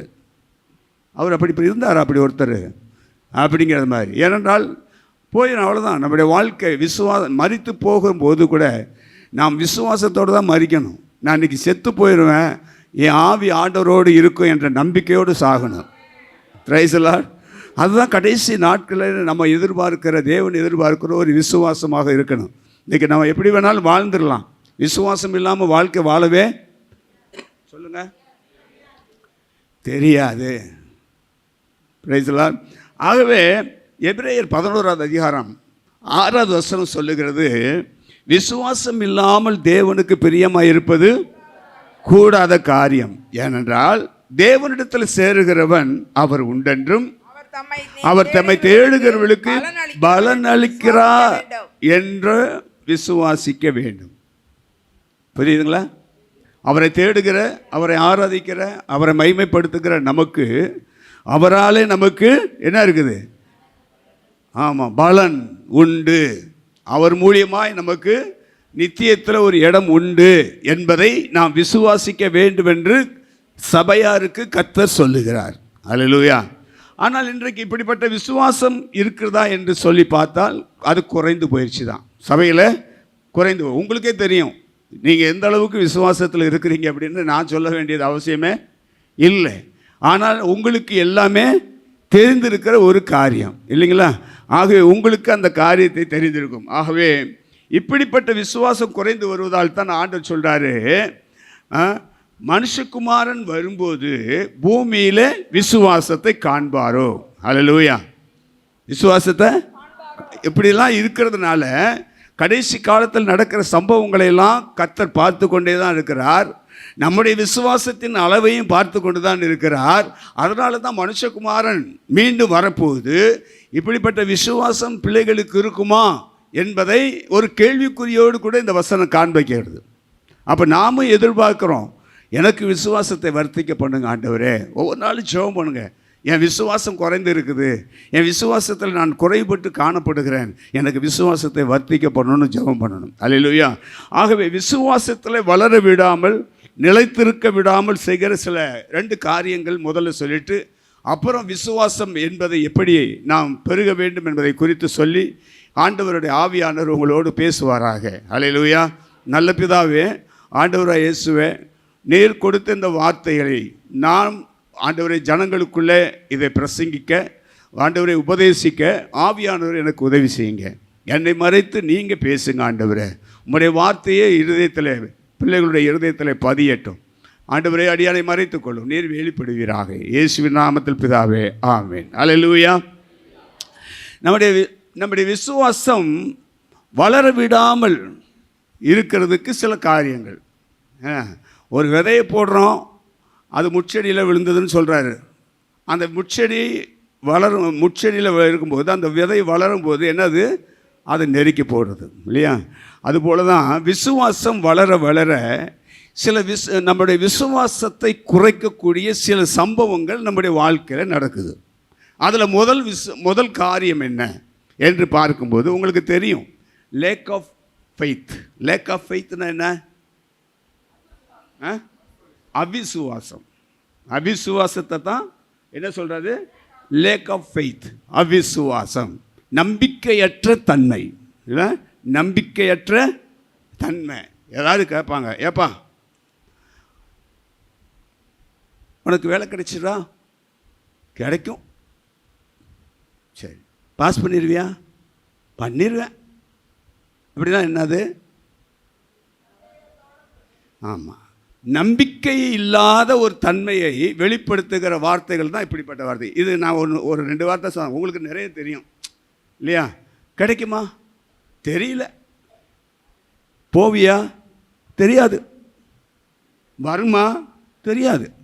இதெல்லாம் என்னது? நம்பிக்கையற்ற தன்மை. சரி, எதிர்காலத்தில் உனக்கு திருமணம் ஆகுமா? தெரியாது. குழந்தை பிறக்குமா? தெரியாது. அப்போ என்னென்னா, நம்முடைய அவிசுவாசம் நம்மளுடைய விசுவாசத்தை மட்டுப்படுத்திடுது இல்லையா? இதுதான் ஆண்டவர் சொல்கிறார், உங்கள் விசுவாசத்தை வளர விடாதபடிக்கு தடை பண்ணுகிறது அவிசுவாசம். அல்லேலூயா. மத்தேயு 13:8 வாசிங்க. அவருடைய விசுவாசத்தின் நிமித்தம் அவர் அங்கே அநேக அற்புதங்களை செய்யவில்லை. அங்கே அப்படின்னா என்னது? ஆண்டவர் வளர்ந்த இடமாகிய அந்த வீட்டில், அந்த ஊரில் அங்கே என்ன செய்ய முடியல? அவரால் அநேக அற்புதங்களை அவரால் செய்ய முடியலையா? 1-2 தான் நடந்திருக்குது.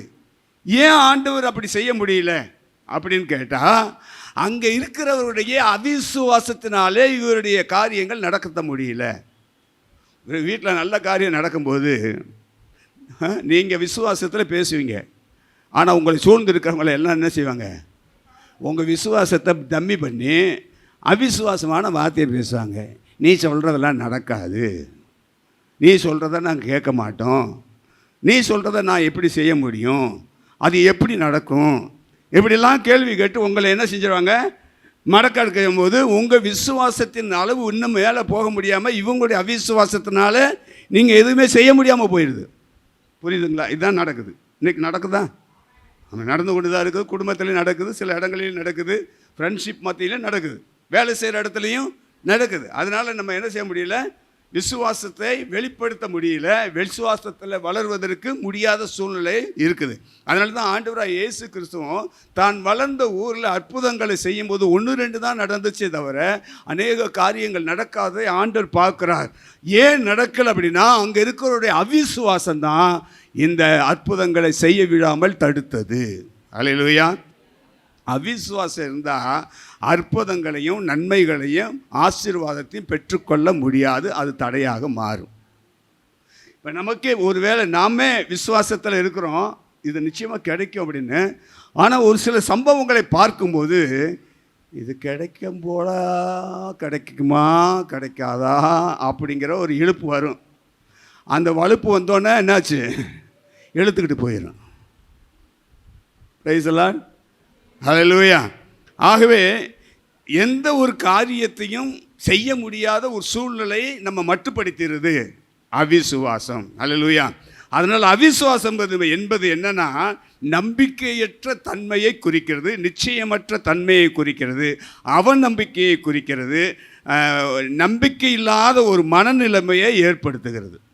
ஒரு ஐயம் அல்லது ஒரு பயம் நமக்குள்ளே ஏற்படுகிறது, ஒரு சந்தேகம் நமக்குள்ளே வருகிறது. அல்லேலூயா. அல்லது விரக்தி ஏற்படுகிறது. இதெல்லாம் என்னது? விசுவாசத்தை வளர விடாமல் தடுக்கிற ஒரு காரியம். புரியுதுங்களா? அல்லேலூயா. உதாரணமாக ஒரு காரியத்தை நான் சொல்கிறேன். மார்க் எழுதின சுவிசேஷத்தில் 9வது அதிகாரம் 14லிருந்து 23 வரைக்கும் உள்ள ஒரு சம்பவம் இருக்குது. அது என்ன சம்பவம் தெரியுமா? மார்க்கு அங்கே ஒரு சம்பவம் நடக்குது. அதாவது ஆண்டவர் சில காரியங்களை குறித்து பேசிகிட்டு இருக்கிறார். பேசிட்டு சீசர்கள் ஒரு பக்கம் நிற்கிறாங்க, அவர் ஒரு பக்கம் இருந்துட்டு திருப்பி சீசரோடு சேருவதற்காக வரார். அப்போ சீசர்களும் மற்றவர்களும் சேர்ந்து ஒரு தர்க்கம் நடந்துக்குது. என்ன தர்க்கம் நடக்குதுன்னா, ஒரு மனுஷனுக்கு ஒரு மகன் இருக்கிறான், அவனுக்கு பிசாசு பிடிச்சி என்ன ஆகுது? அவனை அலக்கழித்து அவனை மயக்கம் விட விட்டு அவன் செத்தவனை போல ஆகுறான். இது உங்களுடைய சீசர்களால் செய்ய முடியல. அந்த இதை வச்சு வாக்குவாதம் நடக்குது. ஆமாம், ஆலயத்துக்கு போகிறீங்க, எல்லாம் செய்கிறீங்க, அங்கே ஒன்றுமே நடக்க மாட்டேங்குது, காரணம் என்ன அப்படி சொல்லி ஒரு வாக்குவாதம் நடந்துக்கிட்டு இருக்குது. இப்போ இயேசு அங்கே போகிறாரு. எங்களுக்குள்ள என்ன தர்க்கம் என்று கேட்குறாரு. அதுதான் அங்கே நடக்குது. நான் வாசிக்கலாம். வந்தபோது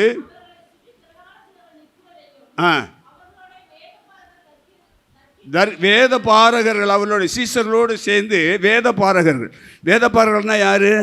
வேதத்தை நன்றாக கற்றறிந்தவர்கள். அன்றைக்கு வேதம் எது? நியாயப்பிரமாணம். நியாயப்பிரமாணம் தான் அன்றைக்கி வேதமாக இருந்துச்சு. ஸோ அதை நன்றாக கற்றவர்கள் இங்கே இயேசு கிறிஸ்துவுடைய சீசரோடு ஒரு தர்க்கம் பண்ணுறாங்க. அது தர்க்கத்துக்கு காரணம் என்ன என்று சொல்லும் பொழுது வாசிங்க. ஜனங்கள் எல்லாரும் அவரை கண்டவுடனே மிகவும் ஆச்சரியப்பட்டு ஓடி வந்து அவருக்கு வந்தனம் செய்தார்கள். அவர் வேத பாதகரை நோக்கி, நீங்கள் இவர்களோட எண்ணத்தை குறித்து தர்க்கம் பண்ணீர்கள், என்னப்பா தர்க்கம் பண்றீங்க அப்படி சொல்லி ஆண்டவர் அவர்களோடு கேட்கிறார். அப்பொழுது ஜனக்கூட்டத்தில் ஒருவன் அவரை நோக்கி, போதகரே, ஊமையான ஒரு ஆவி பிடித்த என் மகனை உம்மிடத்தில் கொண்டு வந்தேன். அவனை எங்கே பிடித்தாலும் அவனை அங்கே அலைக்கழிக்கிறது.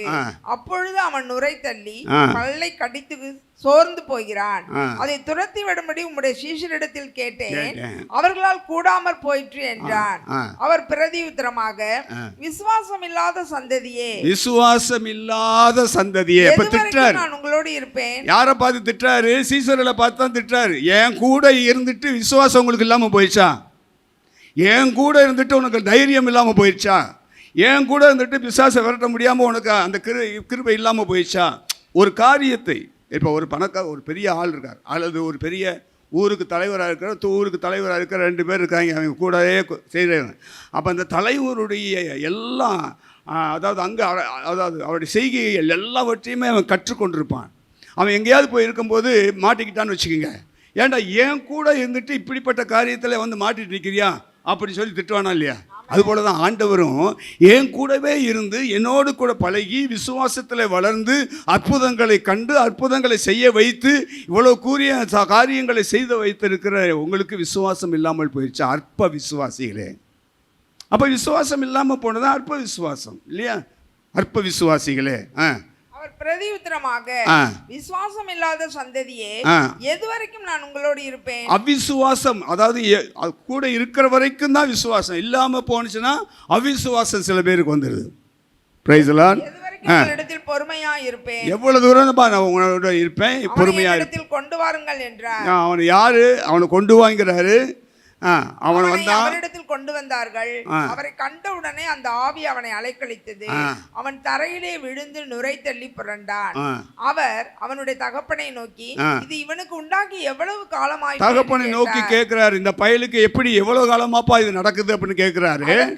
அதற்கு அந்த தகப்பன் சொல்லுகிறான், போதகரே, இவன் சிறு வயது முதலே, அப்போ சின்ன பிள்ளையில இருந்தே இந்த வியாதி, அதாவது அந்த ஆவி அவனை பிடித்து அலக்களித்து சாகடிக்கிற அளவுக்கு நடந்து கொண்டு இருக்குது. ஆனால் வளர்ந்துட்டான், ஏதோ வளர்ந்துட்டான், இப்பொழுதும் அது நடந்து கொண்டு தான் இருக்குது.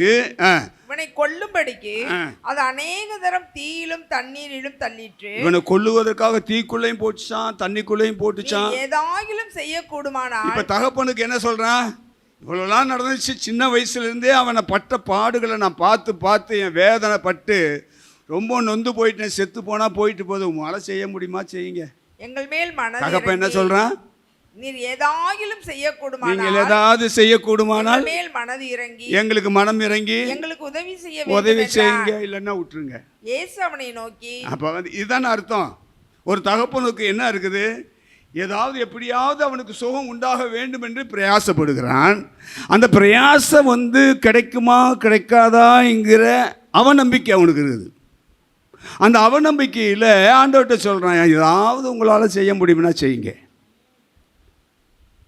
எங்களுக்கு இறக்கம் செய்யுங்க, இல்லைன்னா விட்டுருங்க. அந்த அளவில் தான் அவன் பேசுகிறான். தகப்பனுடைய நம்பிக்கை எப்படிப்பட்டதா? அது விசுவாசம் இருக்குது, ஏதாவது செஞ்சால் போதும். அவிசுவாசம், விசுவாசம் இருக்குது ஆனால் அவிசுவாசம் தான் வெளிவருது.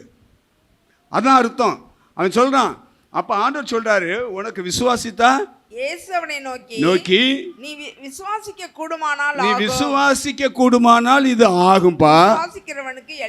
விசுவாசிக்கிறவனுக்கு எல்லாம் கூடும் சொல்றான். அப்பா ஆண்டவர் சொல்றாரு. அப்பா அவன் என்ன சொல்றான்? விசுவாசிக்கிறேன் ஆண்டவரே, எனக்கு விசுவாசம் இருக்குதுப்பா, விசுவாசிக்கிறேன், ஆனாலும் எனக்குள்ள இருக்கிற அவிசுவாசம் என்னை விட்டு உதவி செய்யும். விசுவாசம் எல்லாத்துக்கும் இருக்குது, ஆனா இந்த விசுவாசம் வெளிப்பட முடியாதபடி அவிசுவாசம் நம்மளை அமுக்கிறதுனால இந்த அவிசுவாசம் நீங்க எனக்கு உதவி செய்யுங்க ஆண்டவர். அப்ப நம்முடைய விசுவாசத்தை குறைக்கிற ஒரு காரியம் அவிசுவாசம் நமக்குள்ளேயே தான் இருக்கு. அல்லேலூயா. அதனால தான் ஆண்டவர் சொல்றார், விசுவாசத்தோட நீ கேளு. அப்போ கர்த்தர் அந்த ஜெபத்துக்கு என்ன செய்வாரு? பதில் கொடுக்கிறவராக இருக்கிறார் என்று சொல்லி ஆண்டவர் சொல்றார். அப்போ விசுவாசிக்கிறேன்னு சொன்னதுக்கு அப்புறம் அங்கே அற்புதத்தை தேவன் நடத்துகிறார். அல்லேலூயா.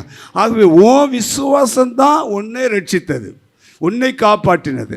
ஆகவே இன்றைக்கு கடைசி காலத்தில் அற்புதங்களுக்காகவோ ஆசீர்வாதத்துக்காகவோ நாம் ஆண்டவரை விசுவாசிக்க கூடாது. உண்மையான விசுவாசம் நமக்குள்ளே இருக்க வேண்டும் என்று ஆண்டவர் விரும்புகிறார். Price the lord. ஆகவே எந்தெந்த காரியத்தில் உங்களுக்கு அவிசுவாசம் இருக்குது அப்படின்னு நீங்கள் இப்போ சிந்திச்சு பாருங்கள். எந்தெந்த இந்த பையனுடைய தகப்பன் எந்த அளவுக்கு அவன் விசுவாசம் இருந்தாலும் இவனுடைய நிலைமையை பார்த்து அவிசுவாசத்தை வெளிப்படுத்துகிறான். அல்லேலூயா. சீசர்களும் என்னது, நான் உன் கூட எவ்வளோ நாளைக்கு அற்ப விசுவாசிகளேன்னு சொல்லி அங்கே திட்டுறார்.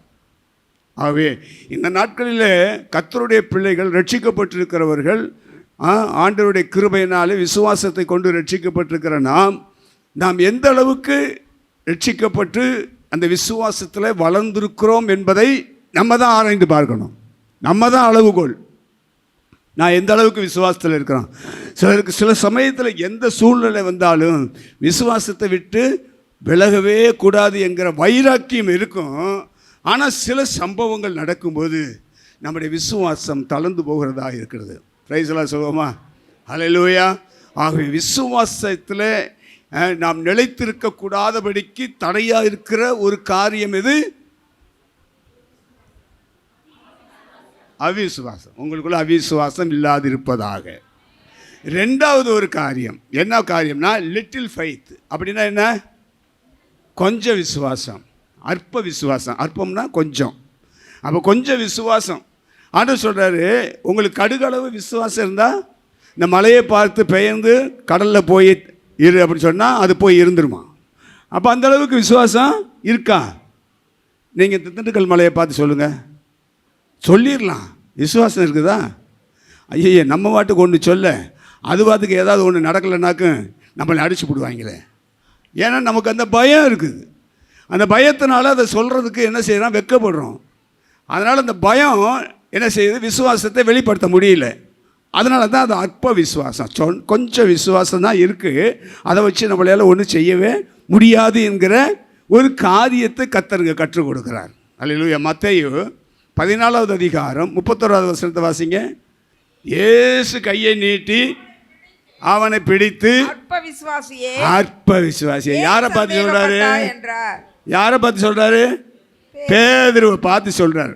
பேதுரு என்ன சொல்றாரு? அதாவது என்னன்னா, ஆண்டவர் கடலில் நடந்த அந்த சம்பவத்தை என்ன சொல்றாரு? முதல்ல அவரு பலமாய் இருக்கிறதை கண்டு பயந்து அமிழ்ந்து போகையில், ஆண்டவரே என்னை ரட்சியும் என்று கூப்பிட்டான். கப்பல்ல போகும்போது அமிழ்ந்து போறோம், ஆண்டவர் கூட இருக்கிறாருங்கிற நம்பிக்கை அவனுக்கு இல்லை, விசுவாசமே இல்லை. நம்மளை பாதுகாக்கிறவர் ஒருத்தர் இங்கே இருக்கும்போது அவரும் தானே சேர்ந்து செத்து போவார், நம்மளும் தானே செத்து போவோம். ஆகவே அவர் இருக்கும்போது நமக்கு என்ன பிரச்சனை? தைரியம் இருக்குல்ல அப்படிங்கிற விசுவாசம் அவங்களுக்கு இல்லாமல் போயிடுச்சு. அதனால தான் மூழ்கி போகும்போது கையை பிடிச்சி தூக்கி என்ன சொல்றாரு? கையை நீட்டி அவனை பிடித்து அற்ப விசுவாசமா இருக்க சந்தேகப்பட்டா என்றார். அப்போ அந்த அற்ப விசுவாசம் வர்றதுக்கு காரணம் என்ன? சந்தேகம். நடக்குமா நடக்காதா? சார்ல சொன்ன அப்படி, வாய்க்குமா வாய்க்காதா? படிப்பு வருமா வராதா? வேலை கிடைக்குமா கிடைக்காதா? சம்பளம் வருமா வராதா? கடன் அடைக்க முடியுமா அடைக்க முடியாதா? வறுமை போகுமா போகாதா? சொன்னார்ல. ஆனால் அதெல்லாம் போகும்னா வாய்க்க பண்ணணும்னா விசுவாசம் இருந்தால் தானே வாய்க்க பண்ண முடியும். வசனத்தை கேட்குறீங்க, விசுவாசம் இருக்குதா? சார்ல சொல்லிட்டாரு, வாய்க்க பண்ணுவேன் வாய்க்க பண்ணுவேன். தான் இதுக்கு ஆண்டவர் வாய்க்க பண்ணார், அவனுக்கு விசுவாசம் இருந்துச்சுல. யோசேப்புக்கு வாய்க்க பண்ணாரு, விசுவாசம் இருந்துச்சுல. வசனத்தை மட்டும் நம்ம சொல்ல வச்சு நம்ப வச்சிடுறோம். ஆனால் உனக்குள்ள இருக்கிற விசுவாசத்தை தூண்டுகிறது இந்த வசனம் உறுதியாக இருக்குதா? இருக்கா? உங்களுடைய விசுவாசத்தை வர்த்திக்க பண்ணக்கூடிய காரியங்கள் நமக்குள்ள இருக்கணும். அப்போ தான் இந்த வாக்குத்தத்த வசனங்களும் கேட்குற வசனங்களும் உங்களுக்கு வாய்க்க பண்ணும். இல்லைன்னா முடியாது. அற்ப விசுவாசம் இருந்துச்சுன்னா எப்படி வாய்க்க பண்ணும்? அப்போ இந்த அற்ப விசுவாசத்துக்கு முதல் காரணம் என்ன? சந்தேகம். சந்தேகம்தான் அற்ப விசுவாசத்திற்கு காரணம். அப்பப்போ இந்த விசுவாசம் வரும், அப்புறம் போயிடும். என்னங்க, விசுவாசம் இருக்குது தான், அப்பப்போ அந்த விசுவாசம் வரும், அப்பப்போ போயிடும். ஏன்? அப்பப்போ அற்ப விசுவாசம் உள்ள நுழைஞ்சிருது. புரியலையா உங்களுக்கு? அற்ப விசுவாசம் உள்ளே வரும்போதெல்லாம் விசுவாசத்தில் நிலைத்து நிற்க முடியல. அதுதான் காரணம். அப்போது நமக்கு எப்போல்லாம் வசனத்தை கேட்கும்போது விசுவாசம் வந்துடுது, ஆராதிக்கும் போது விசுவாசம் வந்துடுது, ஆண்டவருடைய வசனத்தை தியானிக்கும் போது விசுவாசம் வந்துடுது, ஜெபிக்கும் போது விசுவாசம் வந்துடுச்சு. நீங்கள் உலகத்துக்குள்ளே போகும்போது போயிடும். இப்போ விசுவாசம் போயிடுச்சுன்னா அவிசுவாசம் வருது, உலகத்தோடு சேர்ந்து எல்லா காரியமும். அல்லேலூயா. விசுவாசம் இல்லாமல் நம்ம எதையுமே செய்யவே முடியாது. அற்ப விசுவாசம் நம்மளை தொற்றிக்கொண்டே தான் இருக்கும், அது கூடவே நிழல் போல் வந்துக்கிட்டு தான் இருக்கும். அவிசுவாசமும் அற்ப விசுவாசமும் கூட வந்துக்கிட்டு தான் இருக்கும். அதை உதறி தள்ள வேண்டியது உனக்குள்ளே இருக்கிற விசுவாசம் தான். அல்லேலூயா. மத்தேயு 6வது அதிகாரம் 30வது வசனம் சொல்லுது, அதாவது அற்ப விசுவாசத்துக்கு காரணம், முதல் காரணம் கவலை. கவலை தான். வாசிங்க. அற்ப விசுவாசிகளே,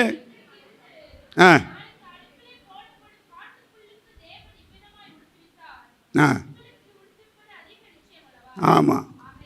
ஆ எதை உண்போம், என்னத்தை குடிப்போம், கவலைப்படாதீங்க. இந்த கவலை தான் என்ன செய்யுதான், அவிசுவாசத்தை கொண்டு வருது. அடுத்தது அதில் சொல்கிறார், லூக்கா 12:28 வாசிங்க.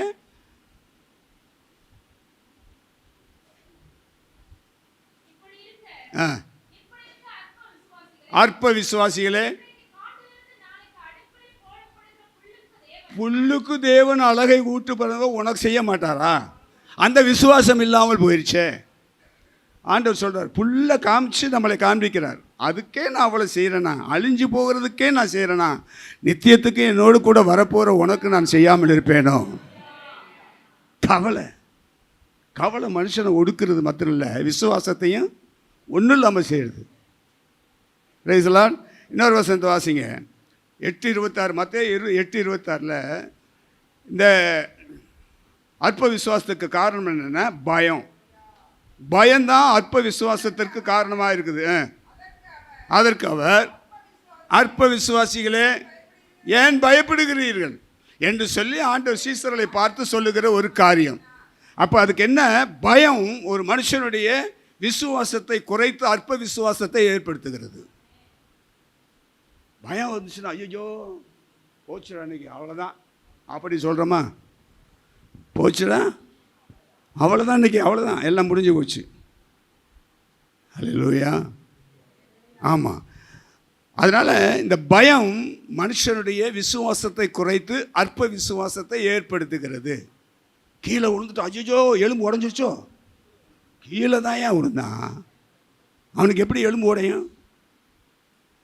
அற்ப விசுவாசம். ஐயோ காய்ச்சல் வந்துருச்சு, டாக்டர்கிட்ட கூட்டி போகணும், 102 டிகிரின்னு சொல்கிறாங்கப்பா, என்னப்பா செய்கிறது அப்படின்னு கேட்பாங்க.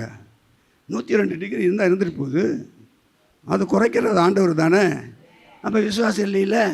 ஏன்னா அங்கே புல்லை பாதிக்கப்படுறது போது நமக்கு என்ன வருது, அவிசுவாசமும் பயமும் வருது. எல்லாருக்கும் வர்றது தான். ஆனால் நமக்குள்ளே என்ன இருக்கணும், ரட்சிக்கப்பட்டிருக்கிற உனக்கும் எனக்கு என்ன இருக்கணும்? ஆமாம், அதை குறித்து பயப்படவே கூடாது. அவங்க பயந்து அவங்கள தைரியப்படுத்துகிற வேலை அவங்கள்ட்ட இருக்கணும். ஒன்றும் ஆகாது, பயப்படாத. உன் பிள்ளை நல்லா இருப்பான், பேசாமல். கீழே விழுகிறது சகஜம்தான், கீழே காய்ச்சல் வர்றது சகஜம்தான், அம்மை நோய் வர்றது சகஜம்தான். சில பிள்ளைக்கு சின்ன குழந்தைகளில் சளி பிடிச்சி காய்ச்சல் வந்து, ஐயன் நாங்கள் 2 பிள்ளைகளை வளர்க்கும் போது எங்களுக்கு நல்ல பாடு தெரியும். ஆமாம், மூச்சு விட முடியாமல் ராத்திரி நாங்கள் முடியாமல் முடித்து அவங்களுக்காக எல்லாம் செஞ்சு சவரட்டனை பண்ணுவோம். பயம் ஒரு பக்கம் இருந்தாலும் கர்த்தர் பாதுகாத்துக்காள், அவ்வளோதான். அந்த நம்பிக்கையில் தான் ஓடிடும். இன்றைக்கும் சில பேர்த்துக்கு என்னது, பிள்ளைகளுக்கு இப்படி ஆயிடுச்சேன்னு பயப்படுறாங்க. பயப்படக்கூடாது. ஏன்னா உங்கள் விசுவாசம் குறைஞ்சி போயிடும். கர்த்தர் கொடுத்த குழந்தைய கர்த்தர் பாதுகாப்பார். சின்ன குழந்தைகளுக்கு வர வேண்டிய எல்லா காரியங்களும் கர்த்தர் நடத்தி கொண்டு தான் இருப்பார். அது வரலன்னா, காய்ச்சல் வரலன்னா பின்னாடி அது பெரிய பாதிப்பு வரும். அதனால் சின்ன குழந்தைகளுக்கு வர்றதை குறித்து பயப்படாதீங்க, கர்த்தர் பாதுகாத்து கொள்வார். ரைஸெல்லாம் அதெல்லாம் அந்தந்த காலத்தில் எதெல்லாம் வரணுமோ அதெல்லாம் அந்த குழந்தைகளுக்கு அதை பழக்க வைக்கிறார். அதெல்லாம் தாங்கி கொள்வதற்குண்டான காரியங்களை கர்த்தர் செய்கிறார். அல்லேலூயா. ஆகவே பயம் என்பது நம்முடைய விசுவாசத்தை குறைக்கிற அற்ப விசுவாசத்துக்கு ஆரம்பமாகிறது. அல்லேலூயா.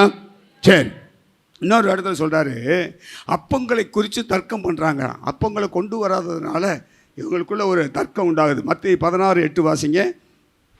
அவர் சொல்கிற காரியம் இவங்க நினைக்கிறாங்க அப்பம், அதாவது அப்பந்தான் நமக்கு வாழ்க்கையில் முக்கியம், இந்த அப்பத்தை கொண்டு வராதனால தான் ஆண்டவர் நம்மளை திட்டுறாரு போல தெரியுது அப்படின்னு. ஆனால் அதை சொல்லலை, இவங்களுக்கு புரியவே இல்லை. எப்பொழுதும் சாப்பாட்டிலேயே கவனமாக இருக்கிறதுனால எங்களுக்கு என்னாச்சு, ஆமாம் திட்டுறாரு, நம்மளை திட்டுறாரு அப்படின்னு சொல்லி. ஆனால் என்னாது, அவர் அப்பத்தை குறித்து பேசலை, உபதேசத்தை குறித்து பேசுகிறார். யாருடைய உபதேசம்? யாருடைய உபதேசம்? புளித்த மாவை குறித்ததான உபதேசம். பரிசேயர் சரிசேயருடைய புளித்த மாவை குறித்ததான அந்த உபதேசத்தை குறித்து பேசுகிறதை இந்த ஜனங்களுக்கு புரியல, இந்த சீசர்களுக்கும் புரியல. ஏன்னா நம்ம அப்பம் கொண்டு வராதனால நம்மளை திட்டுறாரு அப்படின்னு. அல்லேலூயா. அல்ல, அல்லேலூயா. அதான் அந்த விசுவாசம் கூட இருந்த ஆண்டவர்கிட்ட கூடயே இருக்கிற அந்த அப்போஸ்தலருக்கு விசுவாசத்தில் என்ன இல்லை, உறுதி இல்லை, அற்ப விசுவாசமாக தான் இருக்கிறாங்க.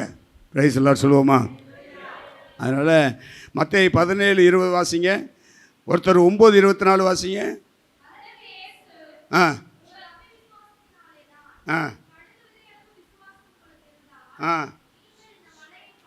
உங்களுடைய அவிவிசுவாசம்தான் உங்களுடைய அற்புதங்களை காண முடியாமல் இருக்குது. அதுக்கு ஒரு காரியம். இந்த வசனங்களை நம்பிக்கை, அதாவது முக்கியத்துவத்தை அறியவில்லை. இந்த வசனத்தில் இருக்கிற காரியங்களை சீசர்கள் அந்த முக்கியத்துவத்தை அறியாமல் போனதுனால தான், அவிசுவாசத்தினால தான் இப்படிப்பட்ட காரியங்கள்லாம் நடக்குது என்பதை புரிந்து கொள்ள முடியாது. மார்க் 9:24 வாசிங்க. அவிசுவாசம் நீங்கும்படி உதவி செய்யும் என்று சொல்லி இப்படிப்பட்ட இந்த வார்த்தைகள் மட்டும்தான் நம்மளுடைய வாழ்க்கையில் என்ன கொண்டு வரும்? அவநம்பிக்கையை கொண்டு வருகிறதா இருக்குது. சிறிய நம்பிக்கை, கொஞ்சம் நம்பிக்கை அப்படியே ஏற்படுத்தி நம்மளை அப்படியே ஒன்றுமில்லாமல் செய்கிறது. அற்ப விசுவாசம். ஆகவே நம்முடைய விசுவாசத்தை வளர விடாதபடி அல்லது விசுவாசத்தில் நாம் பெருகாதபடிக்கு, விசுவாசத்தில் நாம் நிலைத்திருக்கக்கூடாதபடிக்கு நமக்கு தடையாக இருக்கிறது அவிசுவாசமும் அற்ப விசுவாசமும். ஹல்லேலூயா, ஹல்லேலூயா. ஆகவே இந்த ரெண்டு காரியமும் நம்முடைய வாழ்க்கையில் அப்பப்போ தலையை தூக்கிக்கிட்டே தான் இருக்கும். நீங்கள் வெட்டிக்கிட்டு தான் இருக்கணும். Price the Lord. அதை விட்டுட்டீங்க அப்படின்னா விசுவாசம் இல்லாமல் அப்படியே நம்ம மங்கி போயிடுவோம். எரிகிற திரி மேலே என்ன இது கருப்பாக வந்துருச்சுன்னா அதை என்ன செய்வாங்க? வெட்டி விட்டுருவாங்க. வெட்டி விட்டால் நல்ல பிரைட்டாக எரியும். அதே சமயத்தில் கீழே எண்ணெயும் ஊற்றிடுவாங்க. அப்போது இன்னும் அதிகமாக இருக்கும். அப்போது விசுவாசம் நமக்குள்ளே பெருக பெருக பெருக நம்முடைய வாழ்க்கையும் பிரகாசித்து கொண்டே இருக்கும். Price the Lord. இன்றைக்கி ஆவியினுடைய கனிகளை குறித்து பார்த்தோம். அதில் விசுவாசம் என்ற கனியும் நம்மகிட்ட இருக்கணும். அந்த விசுவாசம் என்ற கனி இல்லாமல் போகிறதுக்கு காரணம், கனியற்ற ஒரு மரமாக ஆண்டவர் பார்க்குறாரு. எங்கே பார்க்குறாரு? வழியோரத்தில் நடப்பட்டிருக்கிற அத்தி மரத்தை பார்க்குறாரு. அங்கே கனி இல்லை. அப்போது கனி இருக்க வேண்டும் என்பது தேவனுடைய சித்தம். அது எல்லா நாட்களிலும் கர்த்தருடைய பிள்ளைகள் கனி கொடுக்க வேண்டும். இந்த 9 விதமான கனிகள் நம்மகிட்ட எதிர்பார்த்து கொண்டே இருக்கிறார். அதில் விசுவாசம் என்ற கனி நமக்குள்ளே அதிகமாய் காணப்பட வேண்டும். Price the Lord. கடைசியாக ஒன்று சொல்லி நான் முடிக்கிறேன். கிரேட் ஃபெய்த் அப்படின்னா என்னது? பெரிய விசுவாசம். நமக்குள்ளே விசுவாசத்திலேயே அதிகமான விசுவாசம் பெரிய விசுவாசமாக இருக்கணும். ஆமாம். நம்ம மற்றவங்க பார்த்து சொல்லணும். என்ன சொல்லணும் தெரியுமா? உன்ன மாதிரி விசுவாசத்தில் நான் இருக்கவே முடியாதுப்பா. முன்னாடி நான்லாம் ஏமாத்துறோம். உன் விசுவாசம் பெருசு, எங்கெல்லாம் கொஞ்சம் கடுகளவு கூட தான் இருக்குது. அதனால தான் எங்கள் காரியம் வாய்க்க மாட்டேங்குது. உங்கள் காரியம் வாய்க்குதுன்னா காரணம் என்ன? உன் விசுவாசம் பெருசு. அதை தான் இங்கே ஒருத்தர் சொல்கிறாரு. வாசிக்கலாம். மத்தேயு எழுதின சுவிசேஷம் 15வது அதிகாரம் 28வது வசனத்தை வாசிக்கலாம். கானானிய ஸ்திரியை குறித்து சொல்கிறாரு. இவளுக்காக கேட்க வரல. யாருக்காக கேட்க வந்தா? மகளுக்கு பிசாசு பிடிச்சிருக்குது. அவளை வீட்டில் விட்டுட்டு ஆண்டவரை தேடி வரான். வரவில்ட்டு அவளுக்கும் ஆண்டவருக்கும் சில கான்வர்சேஷன் நடக்குது. அதாவது பிள்ளைகளுடைய அப்பத்தை நாய்க்குட்டிக்கெல்லாம் போட மாட்டேன். அப்போ அவள் என்ன செய்கிறான்? நான் நாய்க்குட்டி தான் ஆண்டவர். Yes, I am a dog. ஒத்துக்கிறேன், அக்செப்ட் இட். ஆனால் அந்த நாய் என்ன செய்யும்? உங்கள் பிள்ளைகளுக்கு கொடுத்த சாப்பாடு கீழே விழுந்து கிடக்குதுல்ல, அதை சாப்பிடும்ல. உன் பிள்ளை கீழே விழுந்து செதறி வாயிலிருந்து கீழே விழுந்த அந்த துணிக்கையில் நாயாகி எனக்கு கொடுங்க. ஆண்டவருடைய உள்ளம் உடஞ்சி போச்சுங்க. இவன் இப்படி கேட்பான்னு தெரியவே இல்லை. உடனே உன் விசுவாசம் பெரிசுவா. ஹல்லேலூயா. இன்னைக்கு ஆண்டவர் நம்மளை பார்த்து சொல்லணும், ஓப்பா இவ்வளோ விசுவாசமா, என் உள்ளமே உடஞ்சி போச்சு, நீ இப்படிப்பட்ட வார்த்தையை கேட்பேன்னு சொல்லி. உன்னை நாயை விட கேவலமாய் தாவீதுகிட்ட ஒருத்தன் கேட்பான். மேவி போசேத்துன்னு ஒருத்தன் வருவான். அவனுக்கு கால் முடமாக இருக்குது. என்னுடைய போஜனத்தில் நீ எப்பொழுது நீ புசிக்கணும், வா, ராஜ போஜனம், ராஜாவாகிய நான் அமர்ந்திருக்கிற இடத்துல நீ என்ன செய்யணும்? நீயும் என்னோடு கூட போஜனம் பண்ண அப்படின்னு. செத்த நாயை போல இருக்கிற எனக்காய் இவ்வளவு மேன்மை என்னங்க? நம்மளும் அப்படி தாங்க இருக்கிறோம் ஆண்டவருக்கு முன்பாக. இந்த விசுவாசம்தான் தாவீது உள்ளத்தை உடைச்சது. அவனை கொண்டு வந்து வாழ்நாள் முழுவதும் நீ என் கூட இருறா அப்படின்னு.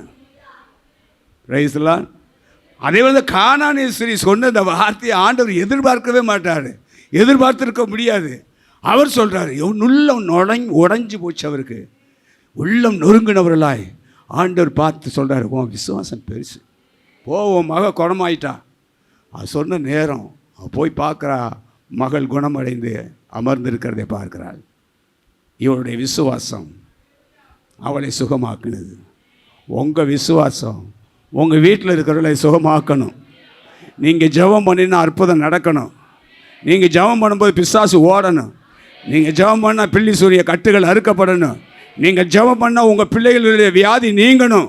நீங்கள் ஜெபம் பண்ணால் உங்கள் பிள்ளைகளுடைய வாழ்க்கையில் ஆசீர்வாதம் உண்டாகணும். நீ ஜெபம் பண்ண உன் பிள்ளைகள் படித்து உயரணும். அல்லேலூயா.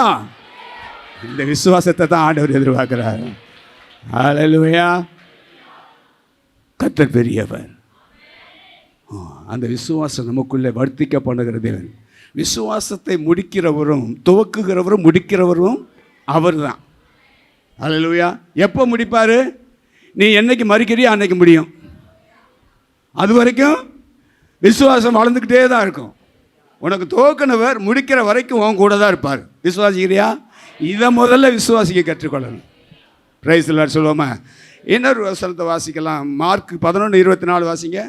ஜெபம் பண்ணும்போது எதை கேட்குறீங்களோ அவைகளை பெற்றுக்கொள்வோம் என்று விசுவாசிங்க.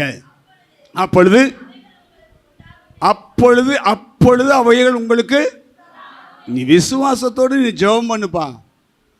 உனக்குள்ளே நான் பண்ணி ஜெபம் பண்ணியா இது கேட்க போதுன்னு நினச்சா இப்போ விசுவாசம் வந்துருச்சு. இல்லைன்னா விசுவாசம் வந்துருச்சு. நான் ஜெபம் பண்ணுவேன், கர்த்தர் கிரியை செய்வார். ஜெபத்தில் எதை கேட்பியோ அதை கர்த்தர் நிச்சயமாக நடத்துவார். அவ்வளோதான். அடுத்தது சந்தேகத்துக்கு இடமே இல்லை. அவர் சொன்னதை நிறைவேற்ற வல்லவராக இருக்கிறார். அவர் சொன்னதை செய்யாமல் இருப்பாரோ? சொன்னதை செய்து முடிக்கிறவர் தான் நமது ஆண்டவர். Price the Lord. அவர் விசுவாசத்தை விட்டுறாதீங்க. விசுவாசத்தில் உறுதியாய் நில்லுங்க. பெரும்பாடு உள்ள ஸ்திரீக்கு விசுவாசம் வந்துச்சு.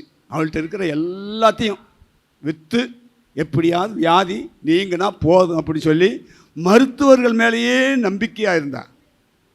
எப்படியாவது என் வியாதி நீங்கிரும், என்ன செலவானாலும் பரவாயில்ல, அமெரிக்காவில் போய் கூட நான் என்ன செய்வேன், ட்ரீட்மெண்ட் எடுப்பேன். அங்கே ஆண்டவர் கைவிட்டால் அங்கேயே மறித்து போவேன். இவங்க விசுவாசம், பணம் இருக்கிறவங்களுடைய விசுவாசம். Price the Lord. ஆனால் விசுவாசம், இந்த பெரும்பாடு உள்ள ஸ்திரீ எல்லாம் செலவு செஞ்சு பார்த்துட்டா, ஒன்றுமே முடியல.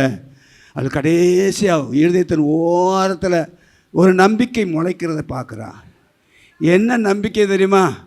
ஆண்டவர் இயேசு இந்த பக்கம் வரும்போது அவர்கிட்ட நேரடியாக போகிறதுக்கு எனக்கு தைரியம் இல்லை, நேரடியாக முகத்தை பார்ப்பதற்கு எனக்கு தகுதி அற்றவளாக இருக்கிறேன்.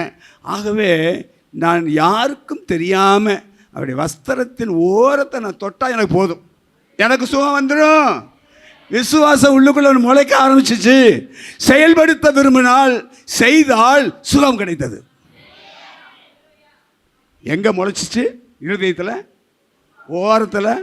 கொஞ்சம் இயேசுவை குறித்து கேள்விப்படும்போது வந்த விசுவாசம், தொட்ட உடனே விசுவாசத்தினால அவள் பிழைத்து கொண்டாள். அப்போ ஆண்டவர் சொல்ற, என்னிடத்திலிருந்து ஒரு வல்லமை, அந்த வல்லமை தான் அவளை சுகப்படுத்துறது.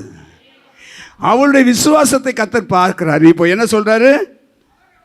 அவர் அவளை பார்த்து, மகளே திடன்கொள், உன் விசுவாசம் உன்னை ரட்சித்தது. அப்போ நீ விசுவாசத்தோடு நீ எதை செய்கிறாயோ, எதை கேட்கிறாயோ, எதற்காக எதிர்பார்க்கிறாயோ அது உன் விசுவாசத்தினால தான் எல்லாம் கிடைக்கும்.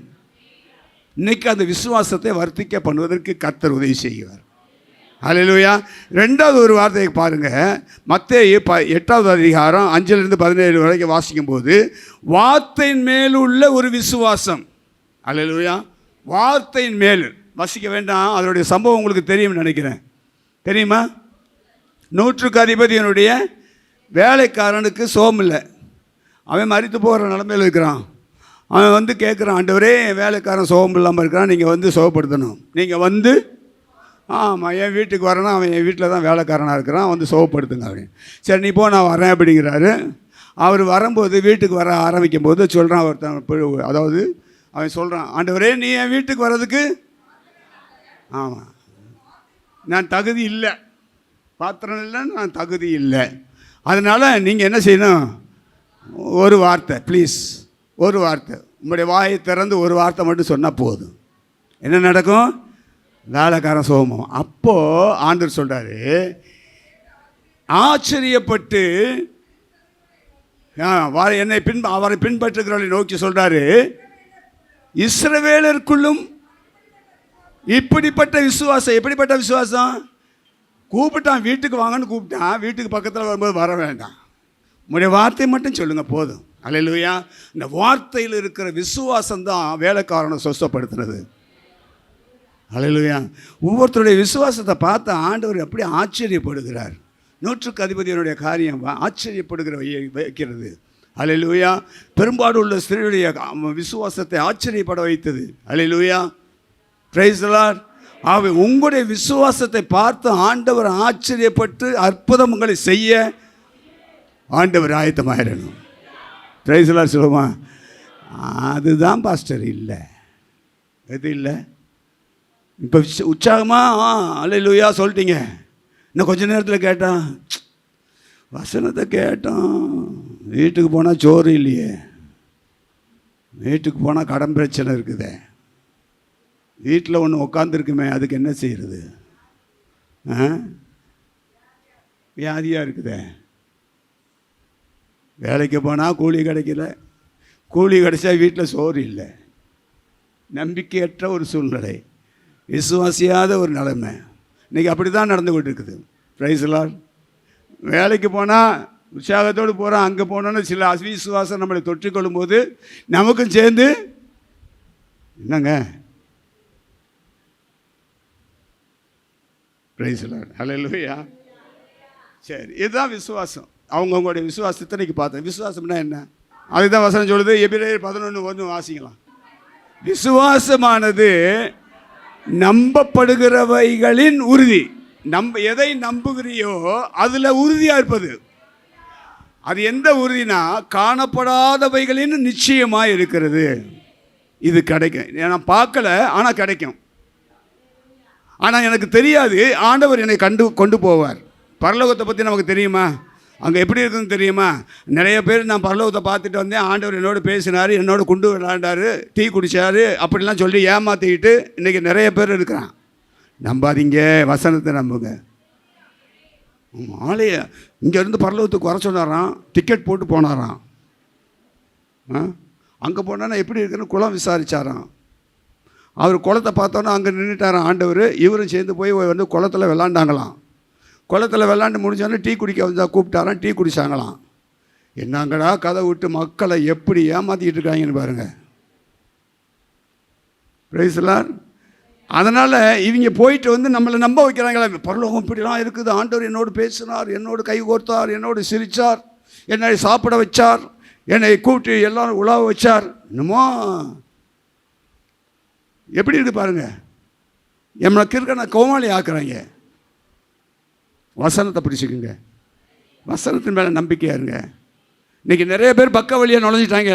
எந்த பக்க வழியாங்கிறது எதை சொல்லுது, டிவி செல்ஃபோனு உங்கள் பாக்கெட்டுக்குள்ளேயே வந்துருக்குதுல்ல, அதுக்குள்ளே வந்துருச்சுல்ல. என்னங்க பக்கம் வழியாக அதுதான் வருது. நீங்கள் எதை, அதாவது டிவிலேயோ அல்லது யூடியூப்லேயோ வரக்கூடிய பெரும்பாலான செய்திகள் 99% ஃபேக் நியூஸ். ஆவியானவர் சொல்கிறதில்ல, மனுஷன் பேசுகிற வார்த்தைகள். சபையில் தான் ஆண்டவர் பேசுகிறார். சபையில் கர்த்தர் பேசுகிறதை வார்த்தைகளை நீங்கள் செவி கொடுத்தா தான் விசுவாசத்தில் வளர முடியும். பக்க வழியாய் நுழைந்தவர்கள் வந்து உள்ள நுழைஞ்சு உங்கள் விசுவாசத்தை வெட்டி விட்டுருவாங்க. Price the Lord. ஜாக்கிரதையாக இருக்கணும். அதான் கடைசி காலத்தில் விசுவாசத்தை காண்போரோ. உங்கள் விசுவாசத்தெல்லாம் குறைக்கிறதுக்கு டிவி ஊழியம், யூடியூப்பில் நடக்கிற காரியங்கள், அதாவது யூடியூப்பில் எல்லாத்துலேயும் நான் 99% ஃபேக், சும்மா மனுஷனுடைய சொந்த கதைகளையும் கிழவிகளின் கதைகளையும் பேசுகிற கதைகளையும் கட்டுக்கதைகளையும் பேசுகிற காலம். தெரியுதுங்களா? நீங்கள் ஆவியில் உணர்ந்து பாருங்கள்.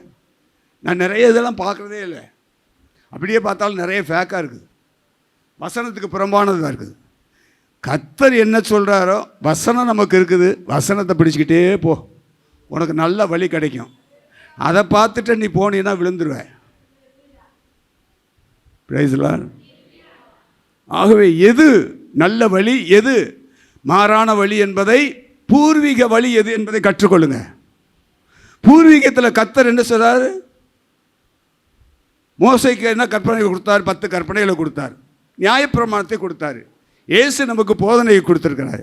இதை விட்டுட்டு வேற காரியங்களை உள்ளே கொண்டு வரும்போது, மனுஷனுடைய கற்பனைகளையும் கட்டுக்கதைகளையும் உள்ளே கொண்டு வரும் பொழுது நம்முடைய விசுவாசம் தளர்ந்து போய் அவிசுவாசம் ஏற்பட்டு அற்ப விசுவாசமாக மாறி ஒன்றுமில்லாமல் இங்கேயும் இல்லாமல் அங்கேயும் இல்லாமல் ஆற்றுல ஒரு கால் சேத்துல ஒரு காலை வச்சுட்டு வலிக்கிட்டு போக வேண்டியதுதான். கர்த்தருடைய வருகை வரும்போது விசுவாசத்தை காண்பார். இந்த மேன்மையான கிரேட் ஃபெய்த்தை காட்டில் இன்னொரு ஃபெய்த் இருக்குது. என்ன ஃபெய்த்து தெரியுமா? கடைசி காலத்தில் நடக்க போகிற சம்பவத்திற்கு நீங்கள் எந்த அளவுக்கு விசுவாசமாக இருக்கிறீங்க. அதுக்கு உதாரணமாக ஆண்டவர் நோவாவை குறித்து சொல்கிறார், எக்ஸ்பிளைன் பண்ணுறார். எபிரேயர் 11வது அதிகாரம் 7வது வசனத்தை நீங்கள் வாசிங்க. நோவா விசுவாசத்தினாலே தற்காலத்தில் எதை காணாமல் இருக்கிறானோ, மழை அந்த காலத்தில் இல்லை, நோவாவின் காலத்தில் மழையே இல்லை. ஆனால் ஆண்டவர் அவனுக்கு சொல்கிறாரு, நான் இதை இந்த பூமியை தண்ணீர்னால மழை வைந்து வர வச்சு நான் அழிக்க போகிறேன்னு சொல்கிறாரு. ஆனால் அவனுக்கு தெரியாது மழைன்னா என்னன்னு தெரியாது, மழை எப்படி வரும்னு தெரியாது. ஆனால் ஆண்டவர் சொல்லிட்டாரு, காணாது, அது நான் காணவில்லை, காணாத அப்படிப்பட்ட ஒரு காரியத்தை தேவ எச்சரிப்பை பெற்றான். இன்னைக்கு நீங்கள் நானும் எச்சரிப்பை பெற்றவர்களாக இருக்கிறோம். காண போகிற இப்போ இயேசு வருவாருன்னு படிக்கிறோம். எப்படி வருவார், எப்போ வருவார், எங்கே வருவார் தெரியுமா உங்களுக்கு? சபையை எப்படி எடுத்துக்கொள்ள போகிறார் தெரியுமா உங்களுக்கு? தெரியாது. ஆனால் வசனம் சொல்லிடுது எச்சரிக்கையாக இருக்கணும். எச்சரிக்கையை பெற்ற நீங்களும் நானும் எப்படிப்பட்ட பயபக்தி உள்ளவனாகி தன் குடும்பத்தை ரட்சிப்பதற்கு பேழையை உண்டு பண்ணினான். அதுபோல் நீங்களும் நானும் ரட்சிப்பை பெற்று கர்த்தருடைய வழிக்கு ஆயத்தமாக வேண்டும் என்பதை கர்த்தர் இந்த நாளிலே எச்சரிக்கிறார். அதில் உங்களுக்கு விசுவாசம் வேணும். அவன் விசுவாசத்தினால அதை செய்தான் என்று பார்க்கிறோம். வாசிங்க. பேழையை உண்டு பண்ணினான், அதனால் அவன் உலகம் தீர்த்து நீதிக்கு சுதந்திரவாளியானான். அப்போ பாருங்க, ஆக்கினை வரப்போகுது என்பதை அவனுக்கு தெரிய வருது. ஆக்கினைனா என்னன்னு தெரியாது அந்த காலத்தில். ஆனால் ஆக்கினை வரப்போகுது என்பதை அறிந்து அதாவது ஆக்கினைக்குள்ளாத தீர்த்து இந்த உலகம் தீர்க்கப்பட்டு விசுவாசத்தினால் உண்டாகும் நீதிக்கு அவன் சுதந்திரவாளியாக மாறினான். அல்லேலூயா. ஆண்டவர் பூமியை படைத்தார், அது நல்லதுன்னு பார்த்தார், எல்லாவற்றையும் படைத்தார், படைத்து மனிதனுக்கு கொடுத்தார். மனிதன் ஆளுகை செய்வான்னு பார்த்தாரு, ஆனால் ஒரு மனுஷன் கூட கீழ்ப்படியலை. அதனால் ஆண்டவர் என்ன செய்கிறாரு, ஒரு நியாய தீர்ப்பு கொண்டு வர்றார். என்ன நியாய தீர்ப்பு? இந்த ஜனங்களை அழிக்க போகிறேன்னு சொல்கிறாரு. Praise Lord. இந்த நோவா அதை கேட்டு கிட்டத்தட்ட 120 வருஷமாக பிரசங்கம் பண்ணியிருக்கிறான், ஒரு பய கூட திரும்பலை. அதனால் ஆண்டவர் என்ன செய்கிறாருன்னா, டைம் வரும்போது எப்போ இங்கே வா, இனிமேல்ட்டு இந்த பையலுக்கு ஒன்றும் கேட்க மாட்டாங்க, நான் சொல்கிறத செய் அப்படின்னாரு. சொல்லுங்க செய்கிறேன். பேழையை உண்டு பண்ணி. பேழையா என்னன்னு தெரியாது. பேழையா எப்படி செய்யணும், என்ன செய்யணும் தெரியாது. அப்போ ஆண்டவர் கற்றுக் கொடுத்தாரு, இந்த மாதிரி செய்ய, இப்படி பண்ணு, இதை செய்யும். ஆளை வச்சு செஞ்சுட்டான். இப்போ நீயும் உன் குடும்பம் மட்டும் உள்ளே போ, நான் எதெல்லாம் முன்குறிச்சுன்னா அந்த பறவைகள் மிருகங்கள் எல்லாம் உள்ளே சேர்த்துக்க, உனக்கு தேவையான உணவு வகையில் சேர்த்துக்க, எல்லாம் செஞ்சுட்டான். இப்போ நீ உள்ளே போனால் ஆண்டவர் லாக் பண்ணி சாவியை போட்டு போயிட்டாரு. என்ன நடக்குதுன்னு அவனுக்கு உள்ளே போனோன்னு தெரியல, என்ன நடக்க போகுதுன்னு தெரியல. ஆண்டவர் மலையை வர வச்சார். வெறும் மலையை மட்டும் இல்லை, ஊற்றுக்கண்கள்லாம் திறந்துச்சான். பூமியில் உள்ள ஊற்றுகளெல்லாம் திறந்து மடை திறந்தது போல் தண்ணி பெருக்கெடுத்து ஓடும்போது ஜனங்கள் எல்லாம் அழிந்து போனார்கள். நோவா நோவா கத்திக்கிட்டே இருந்தாங்க. அவனுக்கு காதே உழுகலை, அவ்வளோதான். ஏன்னா உள்ளே போயிட்டான். Praise the lord. ஹல்லேலூயா. புரியுதா உங்களுக்கு? உள்ளே போயிட்டு அவனுக்கு கர்த்தர் ஒன்றுமே அன்னது செஞ்சிடா. கர்த்தருடைய கண்கள் தான் அவனை பாதுகாக்குது. அந்த பேலை மிதந்து அப்படியே கொஞ்சம் கொஞ்சமாக மேலே எடுத்து போகணும். இதுக்கு என்ன அடையாளம்? சபை எடுத்து கொள்ளப்படுவதற்கு பேழை அடையாளம். அந்த சபைக்குள்ள, இந்த பேழைக்குள்ளே இருக்கிறது யார்? நீங்களும் நானும். விசுவாசத்தை கொண்டு ரட்சிக்கப்பட்ட நீங்களும் நானும் தான் அதில் இருக்கிறோம். அல்லேலூயா. ஆகவே அதுதான் அடையாளமாக இருக்குது.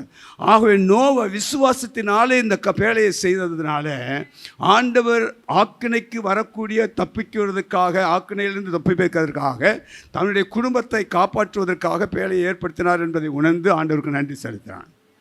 Price the Lord.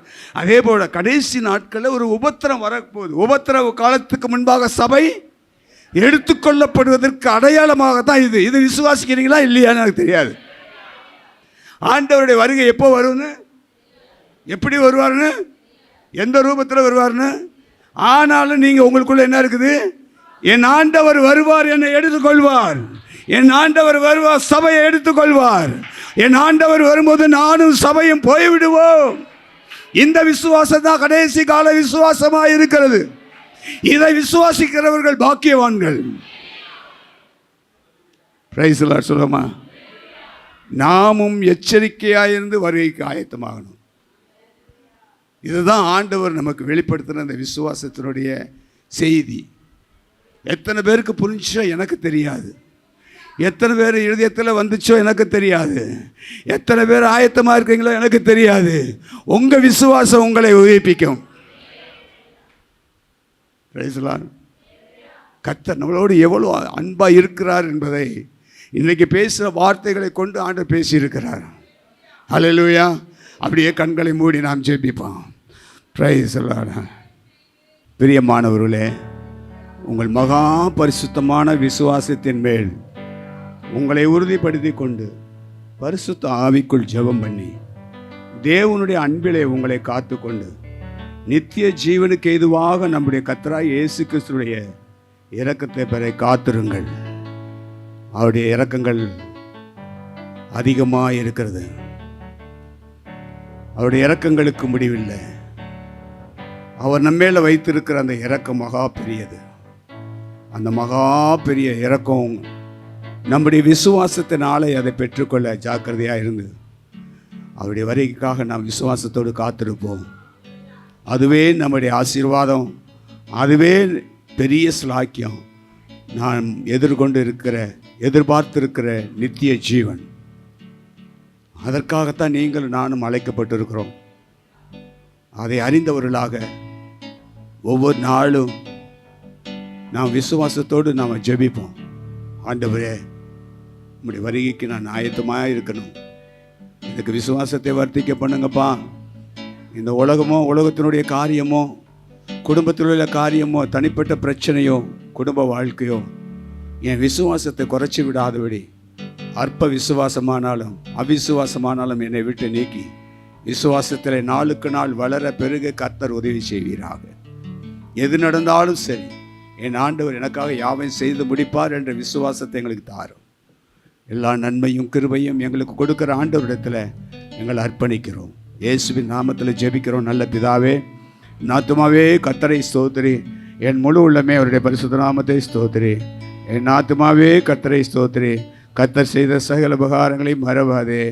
ஆமென். நமது கர்த்தராகிய இயேசு கிறிஸ்துவுடைய கிருபையும் பிதாவாகிய தேவனுடைய அன்பும் பரிசுத்த ஆவியானவருடைய ஐக்கியம் சமாதானமும் என்றும் நம்மளோடு கூட இருப்பதாக. ஆமென். ஹல்லேலூயா. ஹல்லேலூயா.